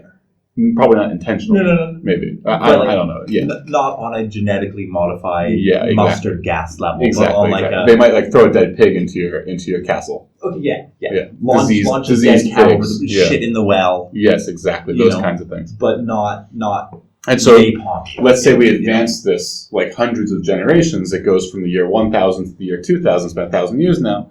And now, instead of having armored regiments of werewolves on one side, and you have armored regiments of humans and vampires on the other.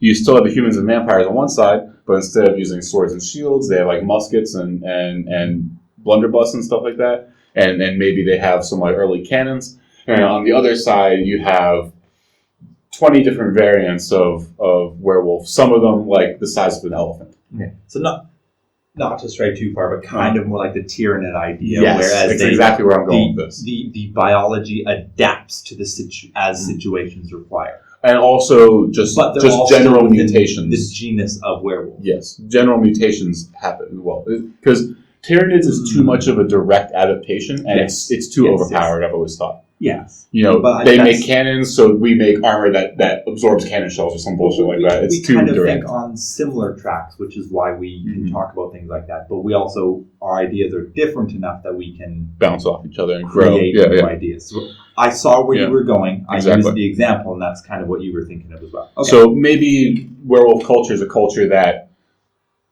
has an innate ability to recognize positive or even just potentially positive mutations and then value them. Are you talking one generation or are you talking multiple generations to make this change? Well, I like the idea if this werewolf says, okay, 8 of my 10 brothers got shot, so I want my kids to be less likely to get shot, or is it going to be because so many werewolves got shot, the ones that didn't get shot they just breed better children, blah, blah, blah, blah, blah. Do you want it more natural selection or do you want it to be more choice selection where, like you said, with a coyote, does the roll call, I need more kids. Do you want the werewolf to say, I want my kids to be able to do this? Or do you just want the kids that can do this are the ones that... I would want it to be more selective breeding.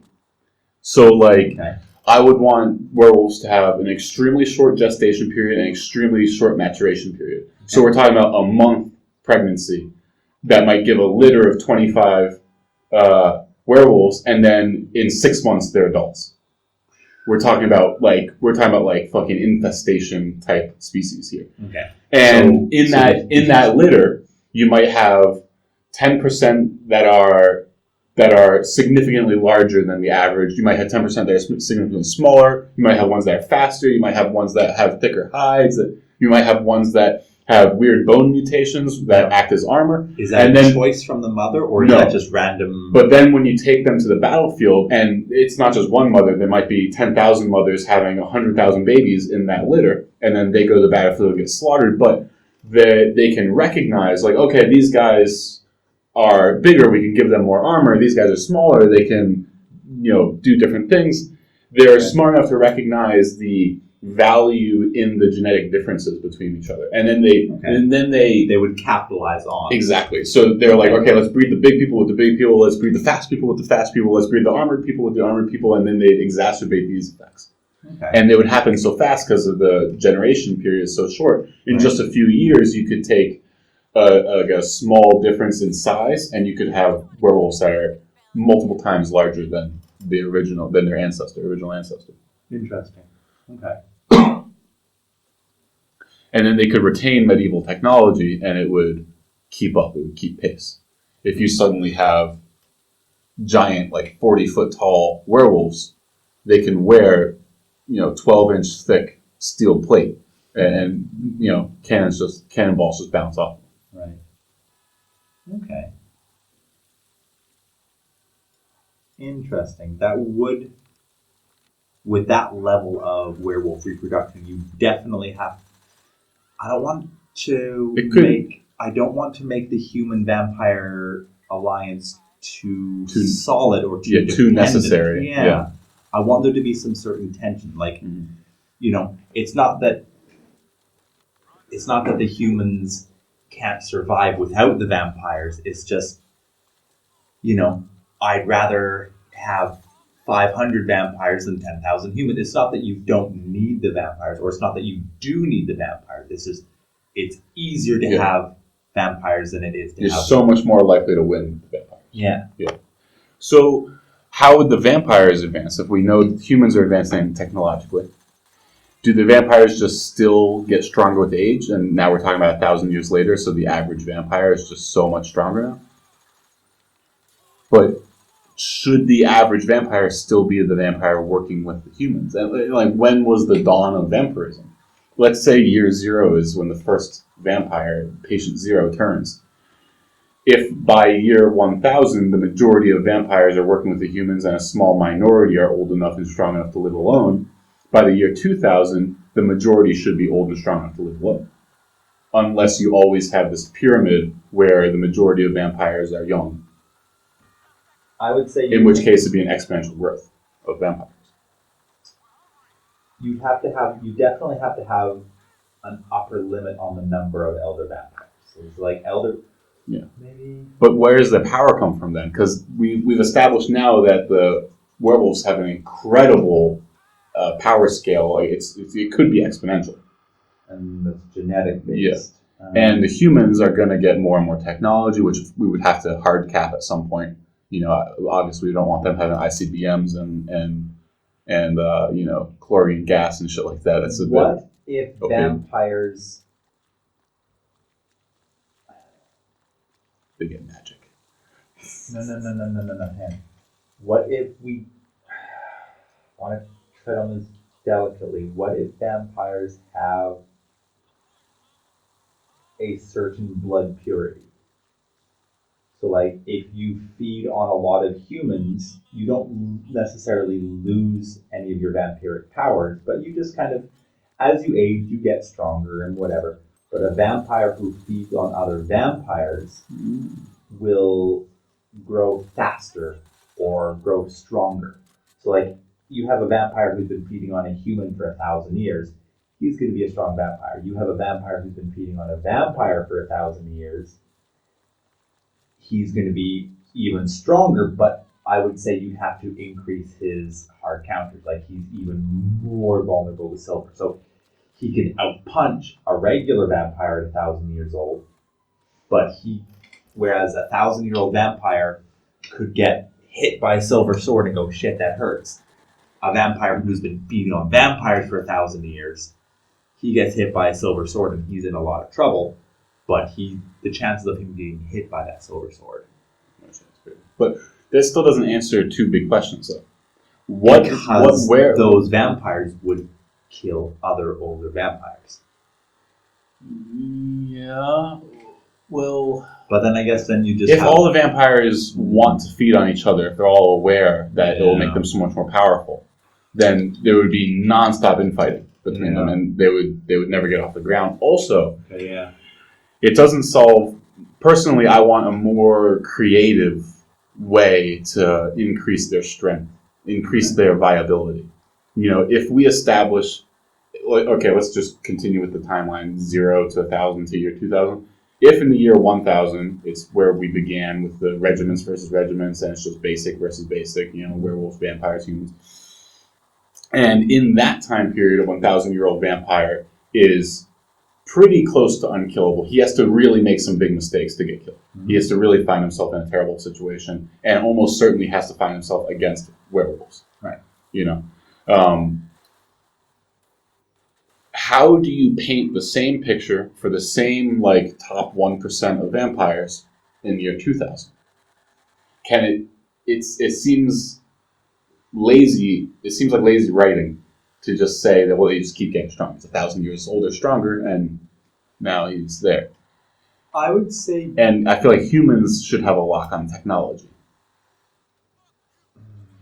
That really does only leave a certain amount of magic or mystical schniz.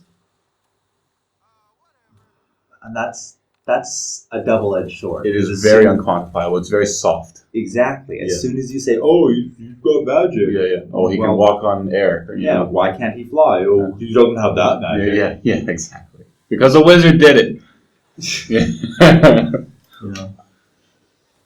Once you wizard, you have to be very careful of what I agree. And we're already wizarding a bit with they get older, they get stronger with age, but that's lore friendly at least. That's kind of already established. So what if... Not that we want to lean too heavily or borrow too heavily, but most people, you say, they get stronger. No one's going to say, yeah, but why? Everyone goes, okay. Right? Mm. It's so prevalent that it's... This might be too simplistic. This might not go far enough to solve the problem. But what if they just become more friendly toward each other? What if the ultra ancient vampires they have the same ability to form successful societies as humans do, and cooperate, and they have no reason to kill each other anymore, and things like this? Okay, remember what I was saying about how humans become more affiliated to vampires the more they feed? What if the reverse is true? What if vampires become more affiliated to humans the more they feed? So an older vampire would actually be a more stable vampire that you count on. Okay. And it's the young vampires that are more likely to turn and are less reliable. So that city in the year 1000 with, like I said, like a couple thousand, 1,000-year-old vampires, that city gets attacked.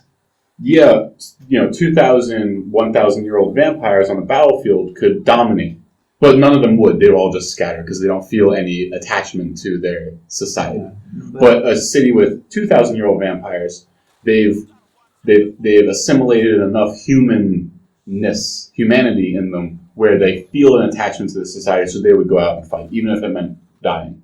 Yeah. That would also be a way to, because if the vampires feel not necessarily a desire or an overwhelming compulsion, but if they're more inclined to fight for the humans, well, not fight for humans, fight for each other, fight for their own society, work together in large groups.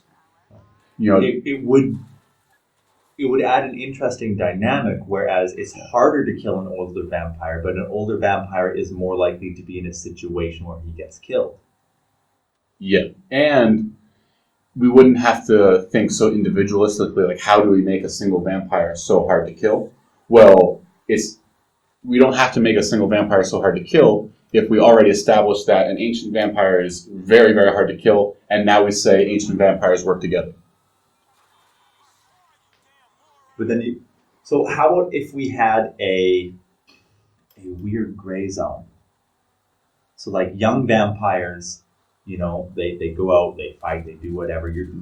You're trying to survive, trying to get those years under the belt. As a young vampire, you're unlikely to see 100. If you make it to 100, you might see 200, you might not. If you make it past 200, you'll probably make it to 4, 5, 6, 7, 8. If you make it to 7, 8, you'll probably be an ancient vampire. If you make it to 8, 9, 10, you're probably going to get killed before you hit 15. If you make it past 15, you're like a super ancient vampire and you're damn near unkillable. And you've got enough humanity in you. In those older ages, you've got enough humanity in you where you're no longer hostile toward other vampires. Right. So there would be the nation states that we talked about. There would be hard age caps, or hard age minimums, where vampires just wouldn't accept other vampires under certain ages. Because they wouldn't trust them. Yeah, they wouldn't trust them. They would assume that they're power hungry, that they want to be the sole power. But those societies would be extremely small but extremely powerful. It would be like the Spartans. They can't field large armies. They can't even field more than one army. But one Spartan army is all you need. Right. Because I don't want to have everything overrun by 200, 1,000-year-old vampires. So maybe there aren't that many 1,000-year-old vampires, but if you make it, you're more likely to fight and die in a war. But if you make it past that age, you are super powerful. I got another one. What if they don't have to feed anymore? Because you said you don't want them to overrun things. Well, what if they have no reason to even interact? Or you could minimize their feeding requirements. What if the city of ancient vampires literally has no reason to interact with the outside world? Now, if they ever wanted to, they could fuck shit up. Now, they would still be outnumbered 100 to 1 when they went to the battlefield with humans. They'd be outnumbered 50 to 1 when they would go to the battlefield with werewolves. But they'd have no reason to attack, and no one would be stupid enough to attack them. Exactly. Interesting. But they are like a community. They care about each other. They care about their society. They don't have the careless individualism of the younger vampires. Because I like the idea of instead of increasing individual strength, just make them work together. Because that's their greatest source of weakness so far that we've mentioned, is that they don't like each other and they won't work together. And that's the only reason that the other races are a threat to them. Because one-on-one, the vampire on average is going to win. Yeah. That could work. But they...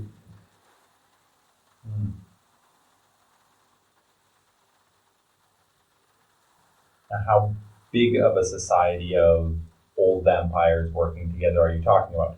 Would you have like one central where all the vampires just feel compelled to go to when they reach a certain age? Or would you have like 5 or 6 or 20 or 100 of them scattered around the world?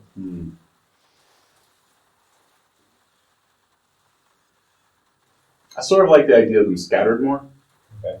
But I also like the idea of being one. Well, we could have them scattered, but there could obviously just be, there is the one with the highest population. It's not necessarily way bigger than the other ones, you know.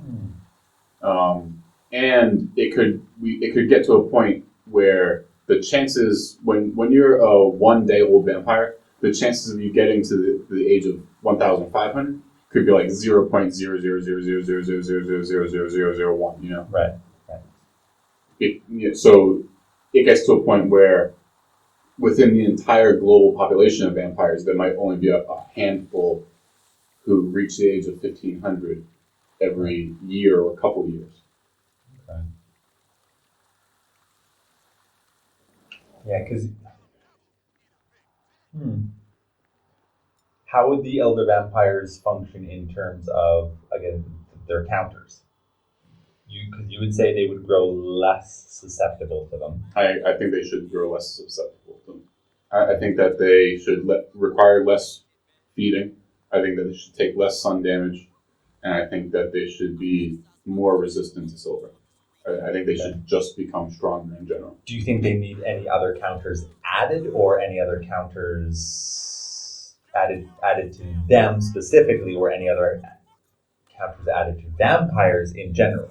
Or do you think kind of sunlight, silver, do you think those are kind of enough?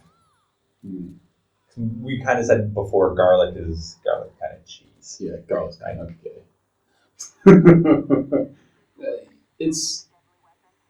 Garlic's too easy. You could just fill the fucking world with garlic.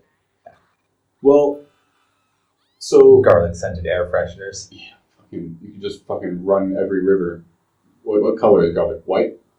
Yeah, beige. You could just run every river beige with garlic and kill everything. But probably kill everything, fucking garlic. Yeah. But except the Indians.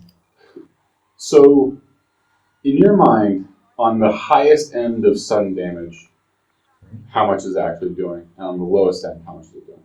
Because I'm thinking of a 1,500 or 2,000-year-old vampire. They're uncomfortable in the sun. Yeah. But nothing else. They're uncomfortable.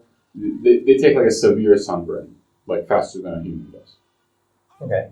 On the other end of the scale, how badly would you want a young vampire to suffer? Would you want him to be unable to go out in the sun, or would you want him to just... but the sun can kill him in a reasonable amount of time. Okay. Now, how about if he wears like clothing for protection? Is that going to be enough, or? I would say shade would be enough. What do you think? Because I would try to base things as much as I can in some kind of logic. Then they just wear like beekeeper suits all the time, right? Yeah, true. But you'd be pretty obvious who the vampire is then. There he is. That They've all got umbrellas. That depends on the animosity between vampires and humans. How well do they work together? Well, if werewolves are that big of a threat, if the sun damage just comes down to ultraviolet rays, then they would just be able to block it with anything that blocks ultraviolet rays. Right. So shade. But that being said, in the medieval era, this is a pretty tremendous counter, though, because that means that during the daytime, the vampire city is they're all gonna be underground.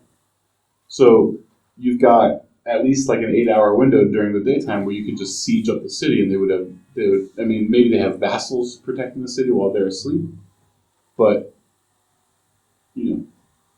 and would it be within the realm of their intelligence for the werewolves to be aware of the vampire's weakness to the sun?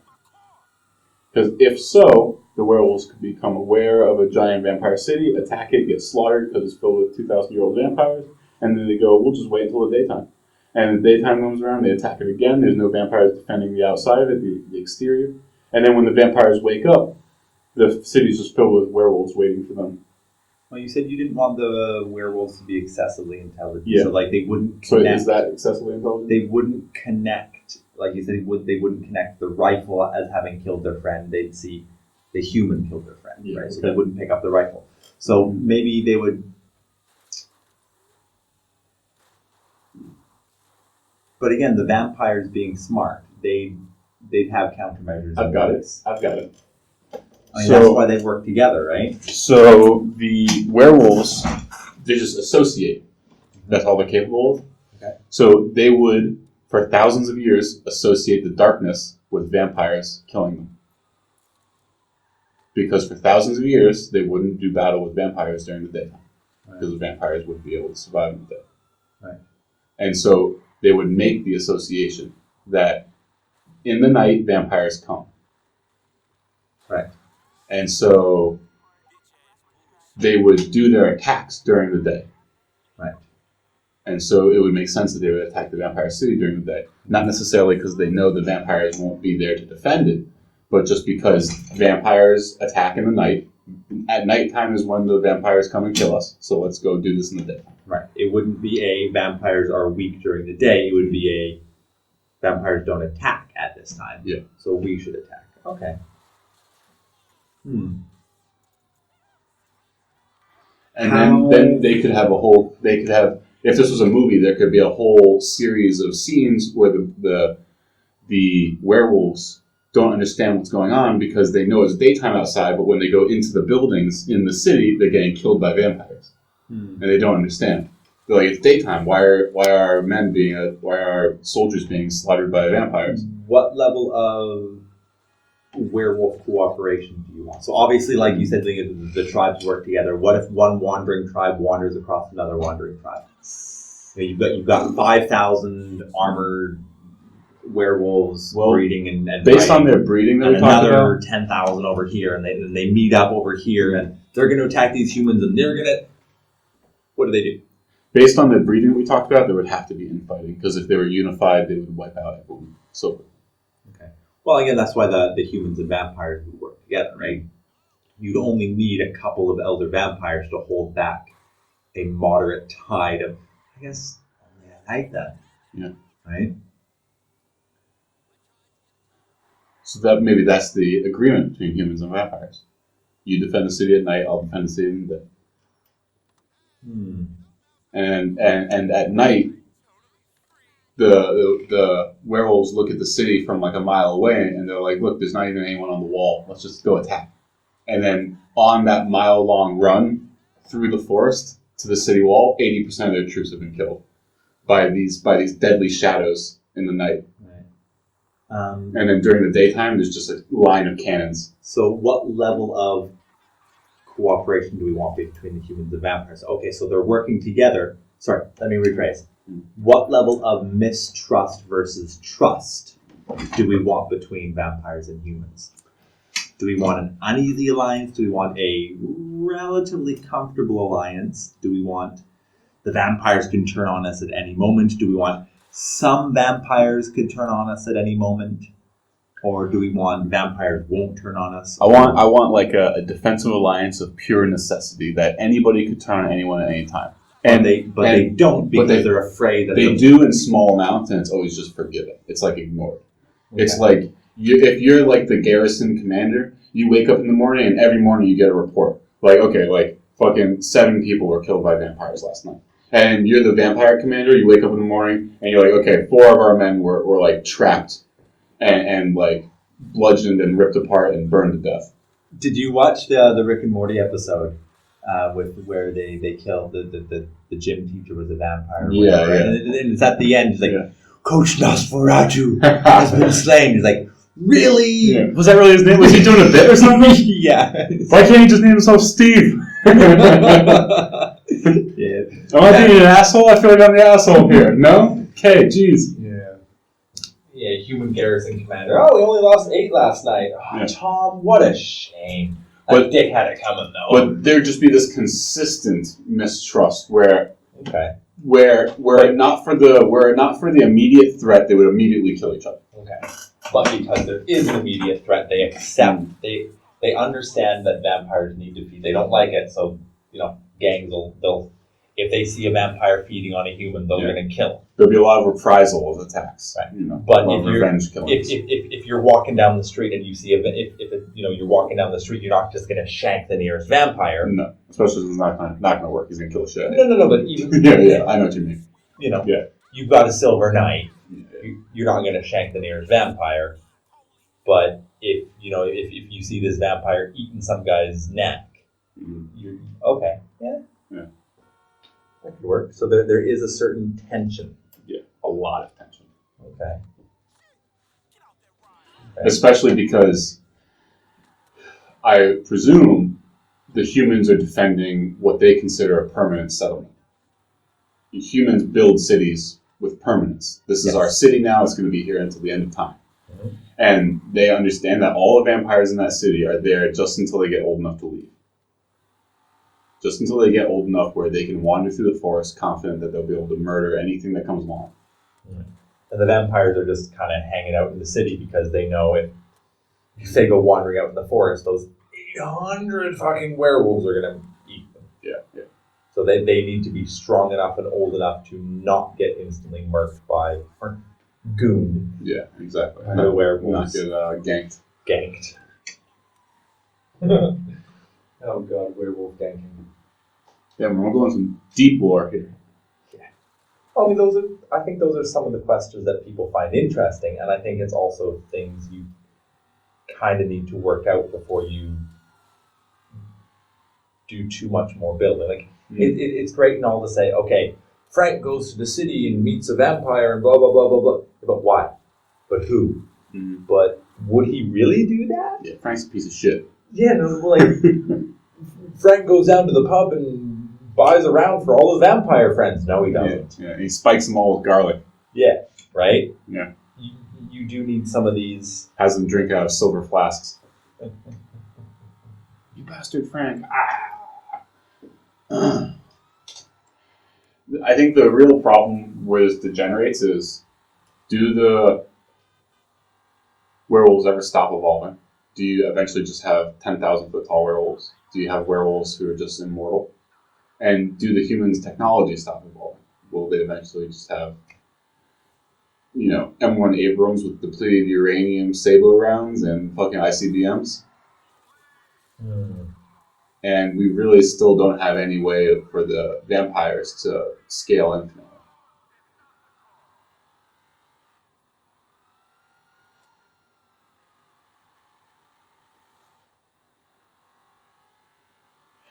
That's true. Because it seems like the vampires do, as powerful and as strong as they are, they're going to fall behind. There's a huge difference between a 100-year-old vampire and a 1,000-year-old vampire. Mm-hmm. There's a whopping 900 years. There's a minimal difference between a 1,000-year-old vampire and a 2,000-year-old vampire, even though there's 1,000 years. Obviously, you want the 2,000-year-old vampire to be faster, more resilient, blah, blah, blah. But you're talking about a degree of increments. Mm-hmm. And we're talking about enormous time periods where in that 1,000 years, you're going to be dealing with completely different beasts. It's the balance, though. If vampires have a non-stop power curve, that's it. But they do have it's linear power curve, whereas human technology is exponential and the werewolf evolution seems exponential as well. And their reproduction is definitely exponential. So you could see a thing where the vampire's linear power is above the other twos for a very long time, and at a certain point the hockey stick curve comes in, and humans and werewolves go flying past the vampires, and the vampires can never catch up. What if vampires get to a certain age and then their behavior changes? In what way? So then they I don't know, maybe they're more likely, like you said, they work together more. They start working together, or maybe they start producing more offspring once they get to a certain age. So like a really old vampire will just have a fuck ton of kids. And then you start getting into the werewolf problem, where you just have too many vampires. Yes. Also, again, time. If they get to 1,500 years old, it doesn't matter if it has 1,000 children. It's going to take them 1,500 years for them to be useful. Right. And all of them are going to die, almost all of them. So what if they unlock new abilities. Then we're getting into the wizard area. Wizard, I know. You know, fucking lightning from their hands. Solve everything with midichlorians. Yeah. Look, they just increase their ki energy, okay? They just go Super Saiyan. Eagles. That's what we need. Eagles. What? Dracula's evolving. He evolved into Super Dracula level 2! Yeah, exactly. Um... I don't know. Because the problem is you want your mid-level vampire to be strong enough to hold its own without becoming this absolute wrecking ball by the time he's old. Now you want this older vampire to be strong enough to deal with whatever without being 1,000,000% unstoppable. Or without having too many of them. It really is... It's tough.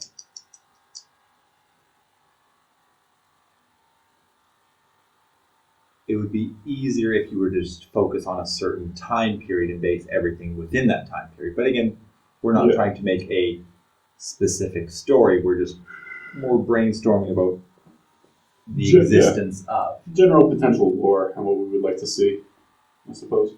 What if vampires just go extinct? Or what if the world perceives them as going extinct? What if at some point human technology gets to the point where they don't need vampires anymore? There's a war between humans and vampires. All the young vampires die off. All the middle-aged vampires, like the mid-ancient ones, they are all individualistic, so their cities get attacked. They all separate in all directions. And all the really ancient ones just go into hiding and disappear. I just have a hard... I know you want to make technology human things, but if we have this level of interaction between humans and vampires, and if you're... The vampires would have technology. So. They have technology. I agree. And they'd be way more intelligent. And with elder vampires, if you've got this guy who's... What if... He's been around since the invention of fucking bronze. What if Einstein was still alive today? Yeah, exactly. Right? Yeah. You know, I agree. With his potential, you know. So then what do the humans have, though? Numbers? But the werewolves can outbreed them. You always like to say, oh, we have the human spirit. But come on, Get the fuck out of here. So overused. Yeah, go to the zoo and jump into lion's den. See how far your spirit gets you. The power of friendship. Fuck off. Captain Planet. Get the fuck out of here. Yeah. What the fuck do humans have, then, you know? This is where the humans would have to fall back on hard counters, I'd say. Yeah. And I think that's probably why they were put in to begin with, because... Otherwise, they're fucked. Otherwise, yeah, it would just all be vampires. Yeah. We could go full banana sauce here and just, like, develop an alternate species of humans.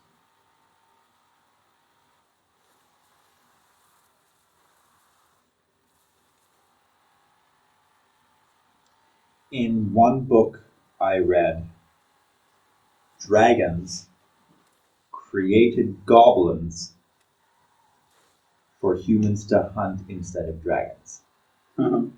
What if vampires created humans for werewolves to fight instead of vampires? So the vampires want to chill. Yeah. So let's say vampires don't feed on humans. Let's say they require sustenance. So when let's say vampires made humans. They made humans so they can feed on them. They didn't make them to feed on, but they can feed on them. They made them to be foot soldiers to help them fight the werewolves. Yeah. So let's start the vampires off with a high level of technology. Okay. A very old society that's been dealing with these fucking werewolves. Technology, though? They create humans. Then they would have super advanced biological weapons. How about they get to medieval era technology-ish, and they start capturing and selectively breeding werewolves to create a docile variant.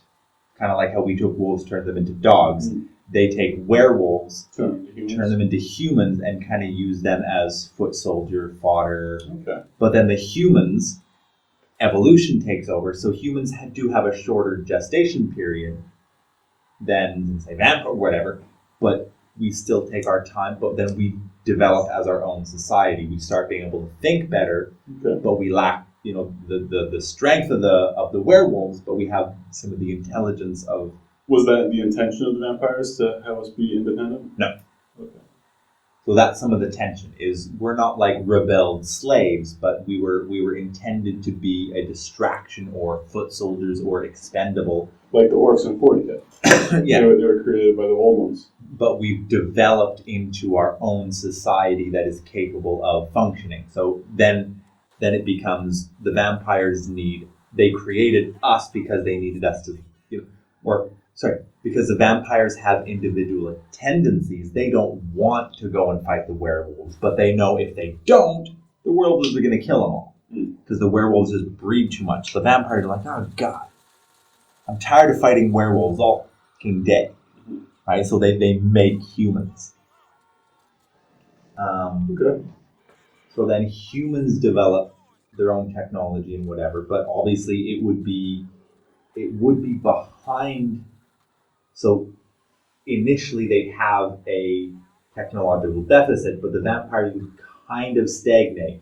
But then the humans would catch up and then eventually surpass them, but the vampires would still have a moderate level of technology. What's the technology of the werewolves? Well, you said it would be like at feudal-ish, and then they would kind of more advance biologically. So we're going to start when the werewolves were, say, just starting to discover weapons, and that's what made the vampires say, okay, This is getting dangerous. This is getting dangerous. We need a way to counter this.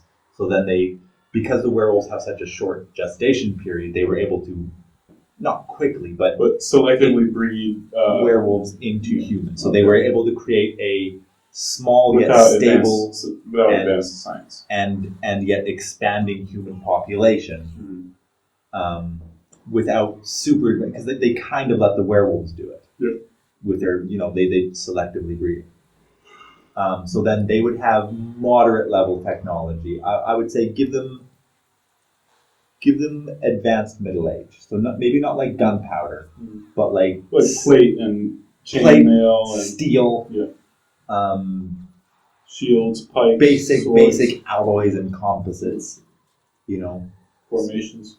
Yeah, but not like no gunpowder. Otherwise, because if the vampires had gunpowder when the humans are just starting, okay, yeah, they'd share technology, whatever, blah, blah, blah. But then that means the vampires they'd always be a step ahead.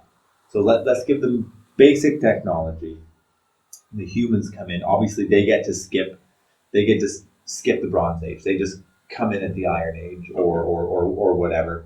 But then they continue their development and they evolve and they come into their own. Do the humans retain the same gestation, birth rate, as the werewolves had? No, because they were bred out to be more intelligent. Okay. Right? So as a result of that, The the vampires didn't want just mass numbers of fodder to fight fodder, because how the vampires work is with strength and intelligence. They selected those as traits they saw desirable in their breeding experiment. So the humans developed as kind of this in-betweenish mix. Okay. But then, not that we broke free, but then there became a point where our gestation periods became long enough that further alterations became impractical or unnecessary. And we just kind of start developing as our own species. Okay. What would you think about that idea? I think that would be good. I think that it would still pose the problem of advanced technology and where does that come into things. But it lets the vampires settle and have established defenses and cities and things. Yeah. Otherwise, if we have a coexisting thing from the beginning, it really gives the vampires a massive edge, because why wouldn't they always be one step ahead of us? But by having them be rather sedentary, and they created us to fight instead. So they do advance, but they advance slower than us. So we eventually catch up and we eventually surpass, but it takes us a while to do that because they do have a head start. But their sedentary nature means they essentially made us to fight for them. So now we don't necessarily like them, they don't necessarily like us, but we're kind of more concerned with not being killed by werewolves. Yeah. Okay, I like that. I think that's a good way to solve the issue of like why don't the vampires progress? Right. Because they're sedentary. That's not their culture isn't to progress. So give them a head start. Yeah. But then they advance slow. So eventually we'll catch up. Will eventually the humans have gunpowder and you know, M60 machine guns? Yeah, well, I would say once the vampires would probably start developing that first, but they would keep it as like their secret weapons. You know, if they break through the human outer walls, you know, we'll unleash gunpowder on the werewolves, and it happens once or twice, and the human's like, "Whoa, what was that?" Yeah. Right? So then they start, but the Start vampires. getting curious. How do you make an explosion? Yeah, the vampires don't develop quickly or ingeniously. So You know, what's the upper limit of the werewolves then? Like when we start this, so you're saying they're just entering the age to use like weapons. basically, I would say start the werewolves at the early Bronze Age. So they're at starting to make. the point where the vampires are starting to use gunpowder, how much more powerful are the werewolves? I would say the vampires' advancement would only be driven by necessity, right? So they create when the werewolves get basic metallurgy like bronze and the ability to wear basic armor and things like that, they create humans. When the werewolves start getting advanced metallurgy, you know, steel, plate, things like that, they start battle formations. They start experimenting with limited uses of gunpowder, but they're still rather reliant on their humans. Mhm. When the werewolves start to genetically change into like these like variants, like you say, like that, it would be the humans who start to innovate. The humans Okay. who I like that. who adapt gunpowder, and then the humans advance to the level of the vampires, right? But the vampires retain their strength and whatever.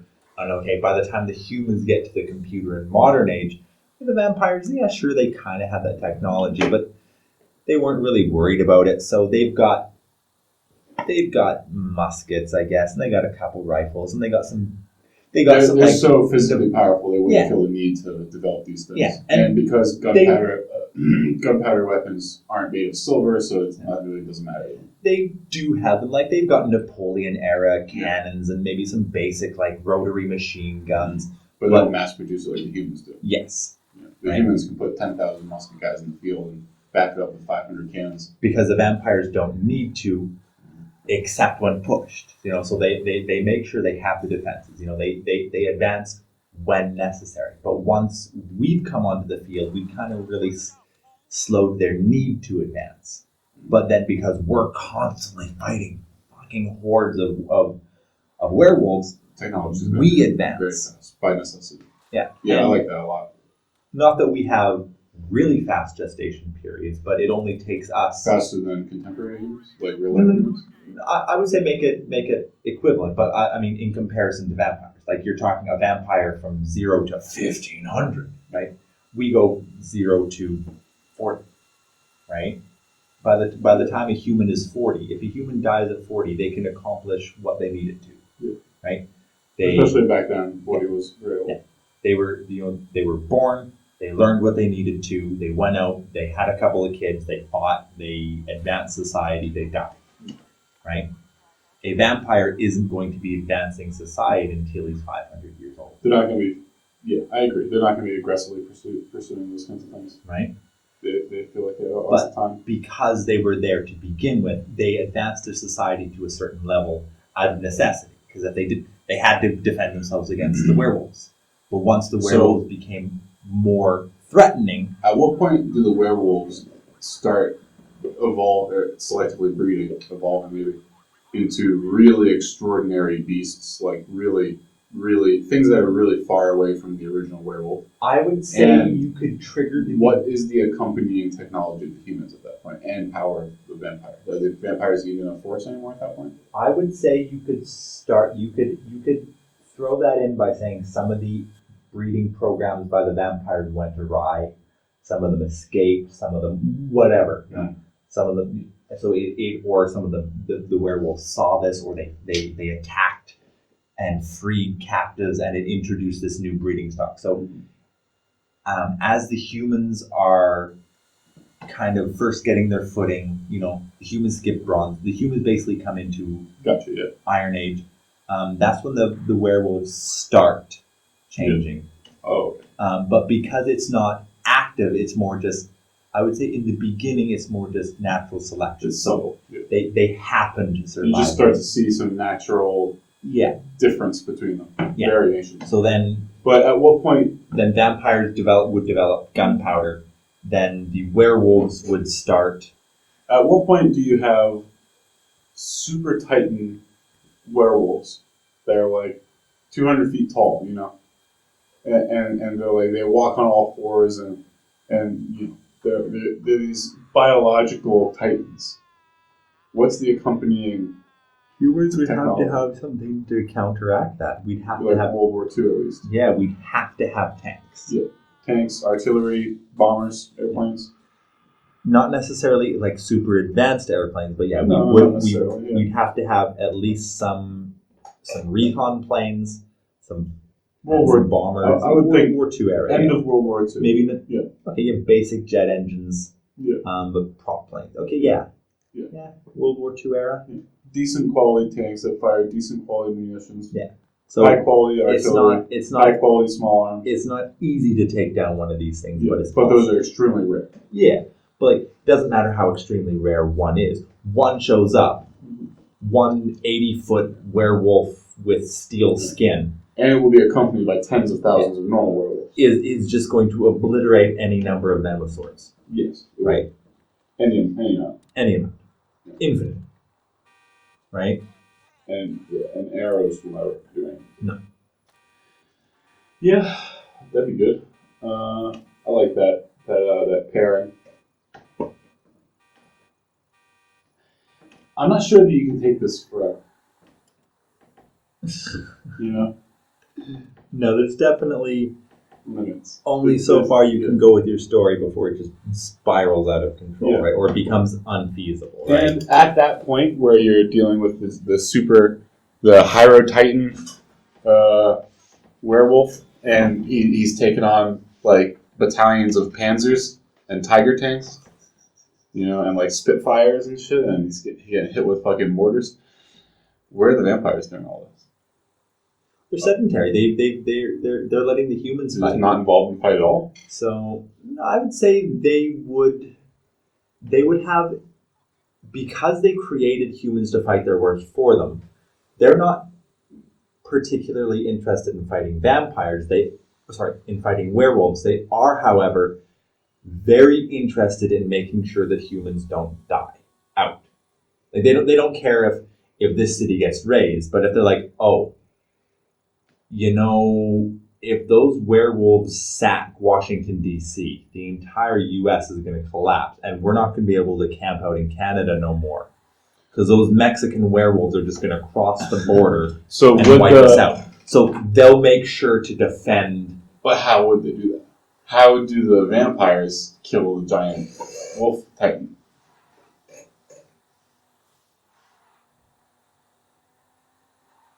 I would say because they have increased strength as well, and they would have moderate level technology, they would probably fight alongside the humans. So instead of the vampires aren't going to say, let's go kill this. They would say, let's help the humans kill this. So they'd be a supplemental force. They'd be your special troops. They'd be your command. Yes. Yeah. Okay, that's right.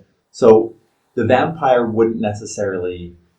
society wouldn't necessarily have tanks and whatever, but you could say, hey, You're the new recruit vampire. You ever seen an M16? No? Okay, here's how it works. Not that a vampire would, but you know what I mean. The vampire culture wouldn't need to advance past a certain point. They would let humans do it, but they would still be interested in making sure, not in seeing humans succeed, but they would have, don't fail. They would have you, very heavy yes to make sure they don't fail. So they're just kind of chilling out, kind of not doing much. I don't want to say they go the way of elves where they just become like all snooty, but it's hard not to. Hunty. It's hard not to. It's hard not to, yeah. That's why I want them to still be sort of an evil force in the world. Because they can't be snooty if they're mass murdering. Yeah.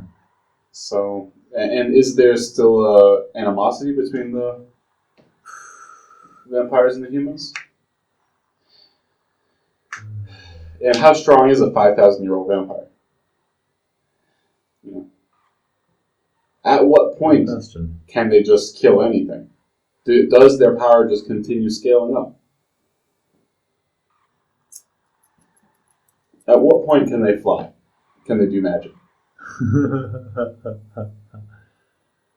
Because if all that happens is they can just lift more weight and run faster, it's not that exciting. If you wanted to give vampires these extraordinary abilities like flight and whatnot, you would have to make it either, because so far in my theory, the vampires' responses have been reactionary. So I would say once these giant werewolves start appearing on the field, the vampires would realize that they need to do something different. So they would either use the humans to augment themselves, or they would develop their own technology to power themselves up. So maybe you could see, I don't want to say like mech suit vampires, but like mech suit vampires. Maybe by this point in development, by the time humans have tanks, the vampires would be getting into early industrial technology. So they might even be able to start experimenting with their own forms of advanced technology. So I think for but then that doesn't address the 5,000-year-old vampires. I'd honestly, but I like their evolution being reactionary. So far in my I everything agree. they've done has been in reaction to the werewolves advancing. The threat, But I don't know what you do with a 5,000-year-old vampire. So I think that we might be between a rock and a hard place where it might just be easier to just develop a hard magic system for them.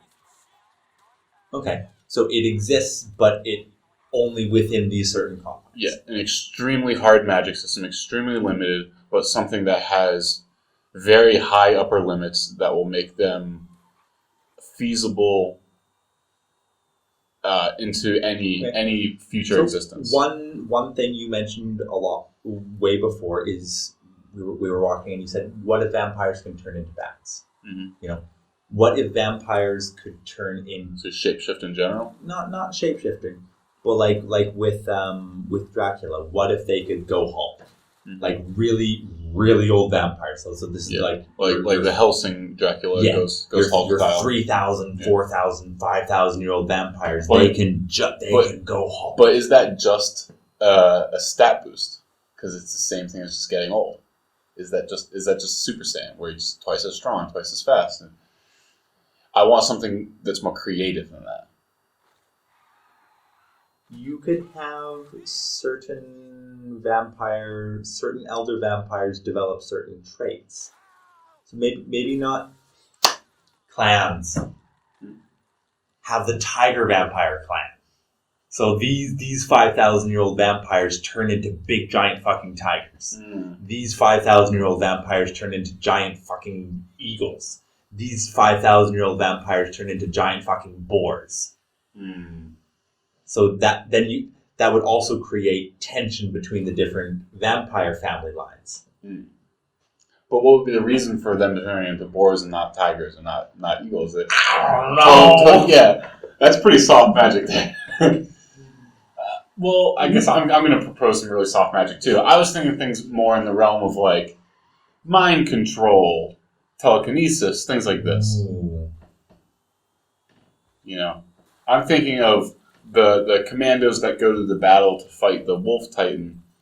The one of the 5,000-year-old ones goes and mind controls the Wolf Titan. But obviously, it would be like very limited. Like maybe he can only do it for 20 seconds or something like that. So he'd have to use those. He would basically take those 20 seconds to make sure it hurts itself, or jumps off a cliff, or walks into the big targeting reticle of some artillery and stuff. Yeah, or it turns around and kills the other Wolf Titan that was brought to the battle, something like that. Or telekinesis, or like a psychological attack. You know, like driving enemies insane, things like this. Now, these are extremely soft magic things, but they are the opposite of physical attribute. And that's what I'm trying to get away from, because that's all they have right now. That's the only card they play. I'm 1 year older, and so I'm a little bit stronger and faster. I'm 1 year older, so I'm a little bit stronger and faster. I'm trying to go in the other direction. Okay. Something that's as far away from a stat boost as possible. So, you know, one of the things that I don't think that fantasy explores enough is really, really powerful telekinesis. I mean, I'm the kind of telekinesis where, like, you put your hand out and, like, you just flatten an enemy into a pancake. Now, the only representation I've ever seen that actually made me happy, but it was so shallow, was actually in Avengers 4, where the head. You've seen it. You've seen it. The Avengers Infinity Wars. Yeah. Okay. Yeah. The head henchman for Thanos, he's a very powerful telekinesis dude. Yeah. Like Iron Man throws a car at him and he just waves his hand and the car gets sliced in half and thrown in both directions. Right. But even that was a very shallow representation, because he displays great power and then doesn't use it. Like, he's obviously in situations where he could use a power he just used 1 second ago, but he doesn't use it. Right. So I mean, it's a comic book movie, but I love the idea. Just chop Iron Man. He can't. Yeah, or ninja style. Yeah, he can't just wave his hand and everyone gets turned into a pancake.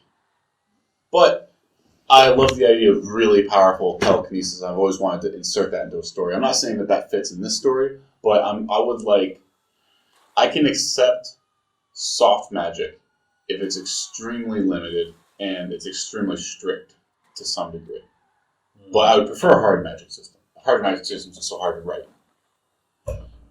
So when it comes to the vampires, I'm willing to accept a lot of things to explain their viability in the end game, but I'm just not too enthused by. I just don't think it's very creative to have like another stat boost. Okay. And if it's a soft magic, I would like it to be something mental, mind control, or driving people insane, or something like this. Okay, that's extremely soft, I know. Yeah, you really have to sit down and nail down some details. Yeah. Otherwise, it just devolves into. Dude, a wizard did it. I know, but I would rather sit down and hammer out details for any amount of time rather than just stat boost them for millennia. Right. Vampire +1, vampire +2, vampire +3. I see where you're going with that. Yeah. Unless they get to Dragon Ball Z level where he can like fly through the Titan from head to ass and like rip it apart, you know? Or he can like pick it up by the tail and throw it to the moon, you know? But then, obviously, that's ridiculous. So, what does that leave you with? Magic, yeah.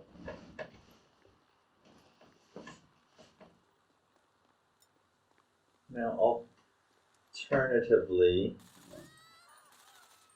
you could give the vampires the high level of technology and then have humans as like feudal thralls. So like the humans are just literally meat shield cattle to be fed upon and die in place of vampires, and then the vampires have advanced technology. Okay. But then so that they decrease the vampire lifespan, so you don't have 3,000-year-old vampires. they're not You have- immortal anymore. No. Okay. but they have technology. So give them extended lifespan, so they're more intelligent than a contemporary human, and they live for 500 to 600 years. They're sounding very human now. They sound just like a super advanced humans who just have extended their lifespan. And like, But they if still need vampires become more powerful with age, but you have them in a mech suit with a railgun, it doesn't matter that they're more powerful with age. It doesn't matter if they're 1 year old or 600 years old if they're in mech suits with railguns. You should just write a story about humans with mech suits fighting werewolves. True. Okay. What if they come from the moon? The moon is made of vampires. What if they go to the moon? Mother of God. Space wolves. Werewolves in space. I think they did that. You know, it was called what? Dragon Ball.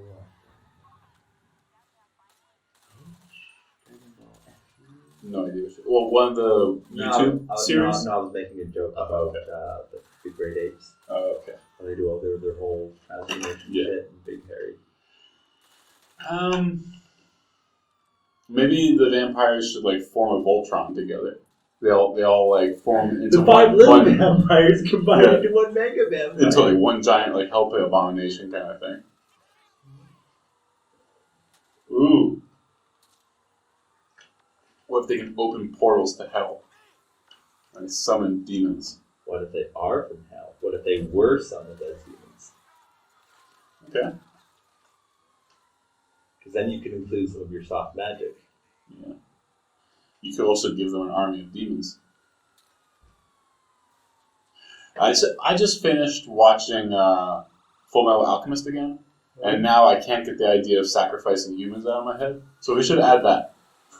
When in doubt, sacrifice humans. Yeah. When you need to explain something, human life is usually a good cost. Is usually a good price to pay to explain a power boost. You know, so maybe the vampires are building this human civilization just to get to the tipping point. They can sacrifice them, open the gates to hell, and then the werewolves can invade hell. Really, I just want a swimming pool full of blood. You know, that's all I want. It's so much to ask. Depends how big the swimming pool is. Olympic. Oh. The diving pool as well? High dive. Olympic diving. Oh, mother of God. I want Michael Phelps to be able to do like 8 backflips off that motherfucker into a pool of blood. Yeah, he was eaten by werewolf vampires like 3,700 years ago. Michael Phelps? Mm-hmm. So, yeah, man. I just don't think that this story can exist in like futuristic technology. You know, you just can't imagine futuristic technology without drones, without robots and mechs and super advanced weaponry and stuff. All this stuff that makes being a powerful ancient vampire meaningless. I think that's why, I don't want to say it's a trope or it's overused, but I think that's why a lot of them are set in the fantasy realm. Yeah, they have to be. Yeah. Or fantasy, in the medieval time period. I know what you meant, but yeah. Yeah. The medieval time period allows you to run with a lot of things. I mean, not only do we have a certain romantic attachment to it, but as we've been able to talk about, if you go back too far, you know, it doesn't make a difference. If you go too far ahead, it doesn't make a difference. It's kind of that sweet spot where humans are advanced enough to hold their own, and yet we still need help. And yet vampires' strength alone is enough to make them massively advanced without making them massively advanced. Well, we've already discussed the reality that if vampires existed today without soft magic, we would kill the shit out of them. We would hunt them to extinction in a weekend. Uh-huh. If werewolves existed today, again, we would hunt them to existence. no problem. Yeah.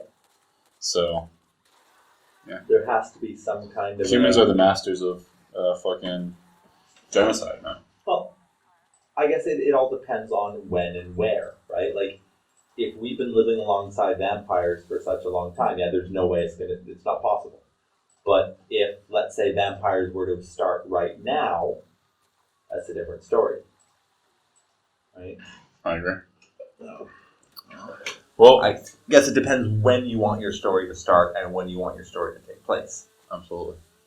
Well, it's been like a 4-hour conversation about vampires and werewolves. It was probably like the first hour we didn't record, but fuck yeah, man.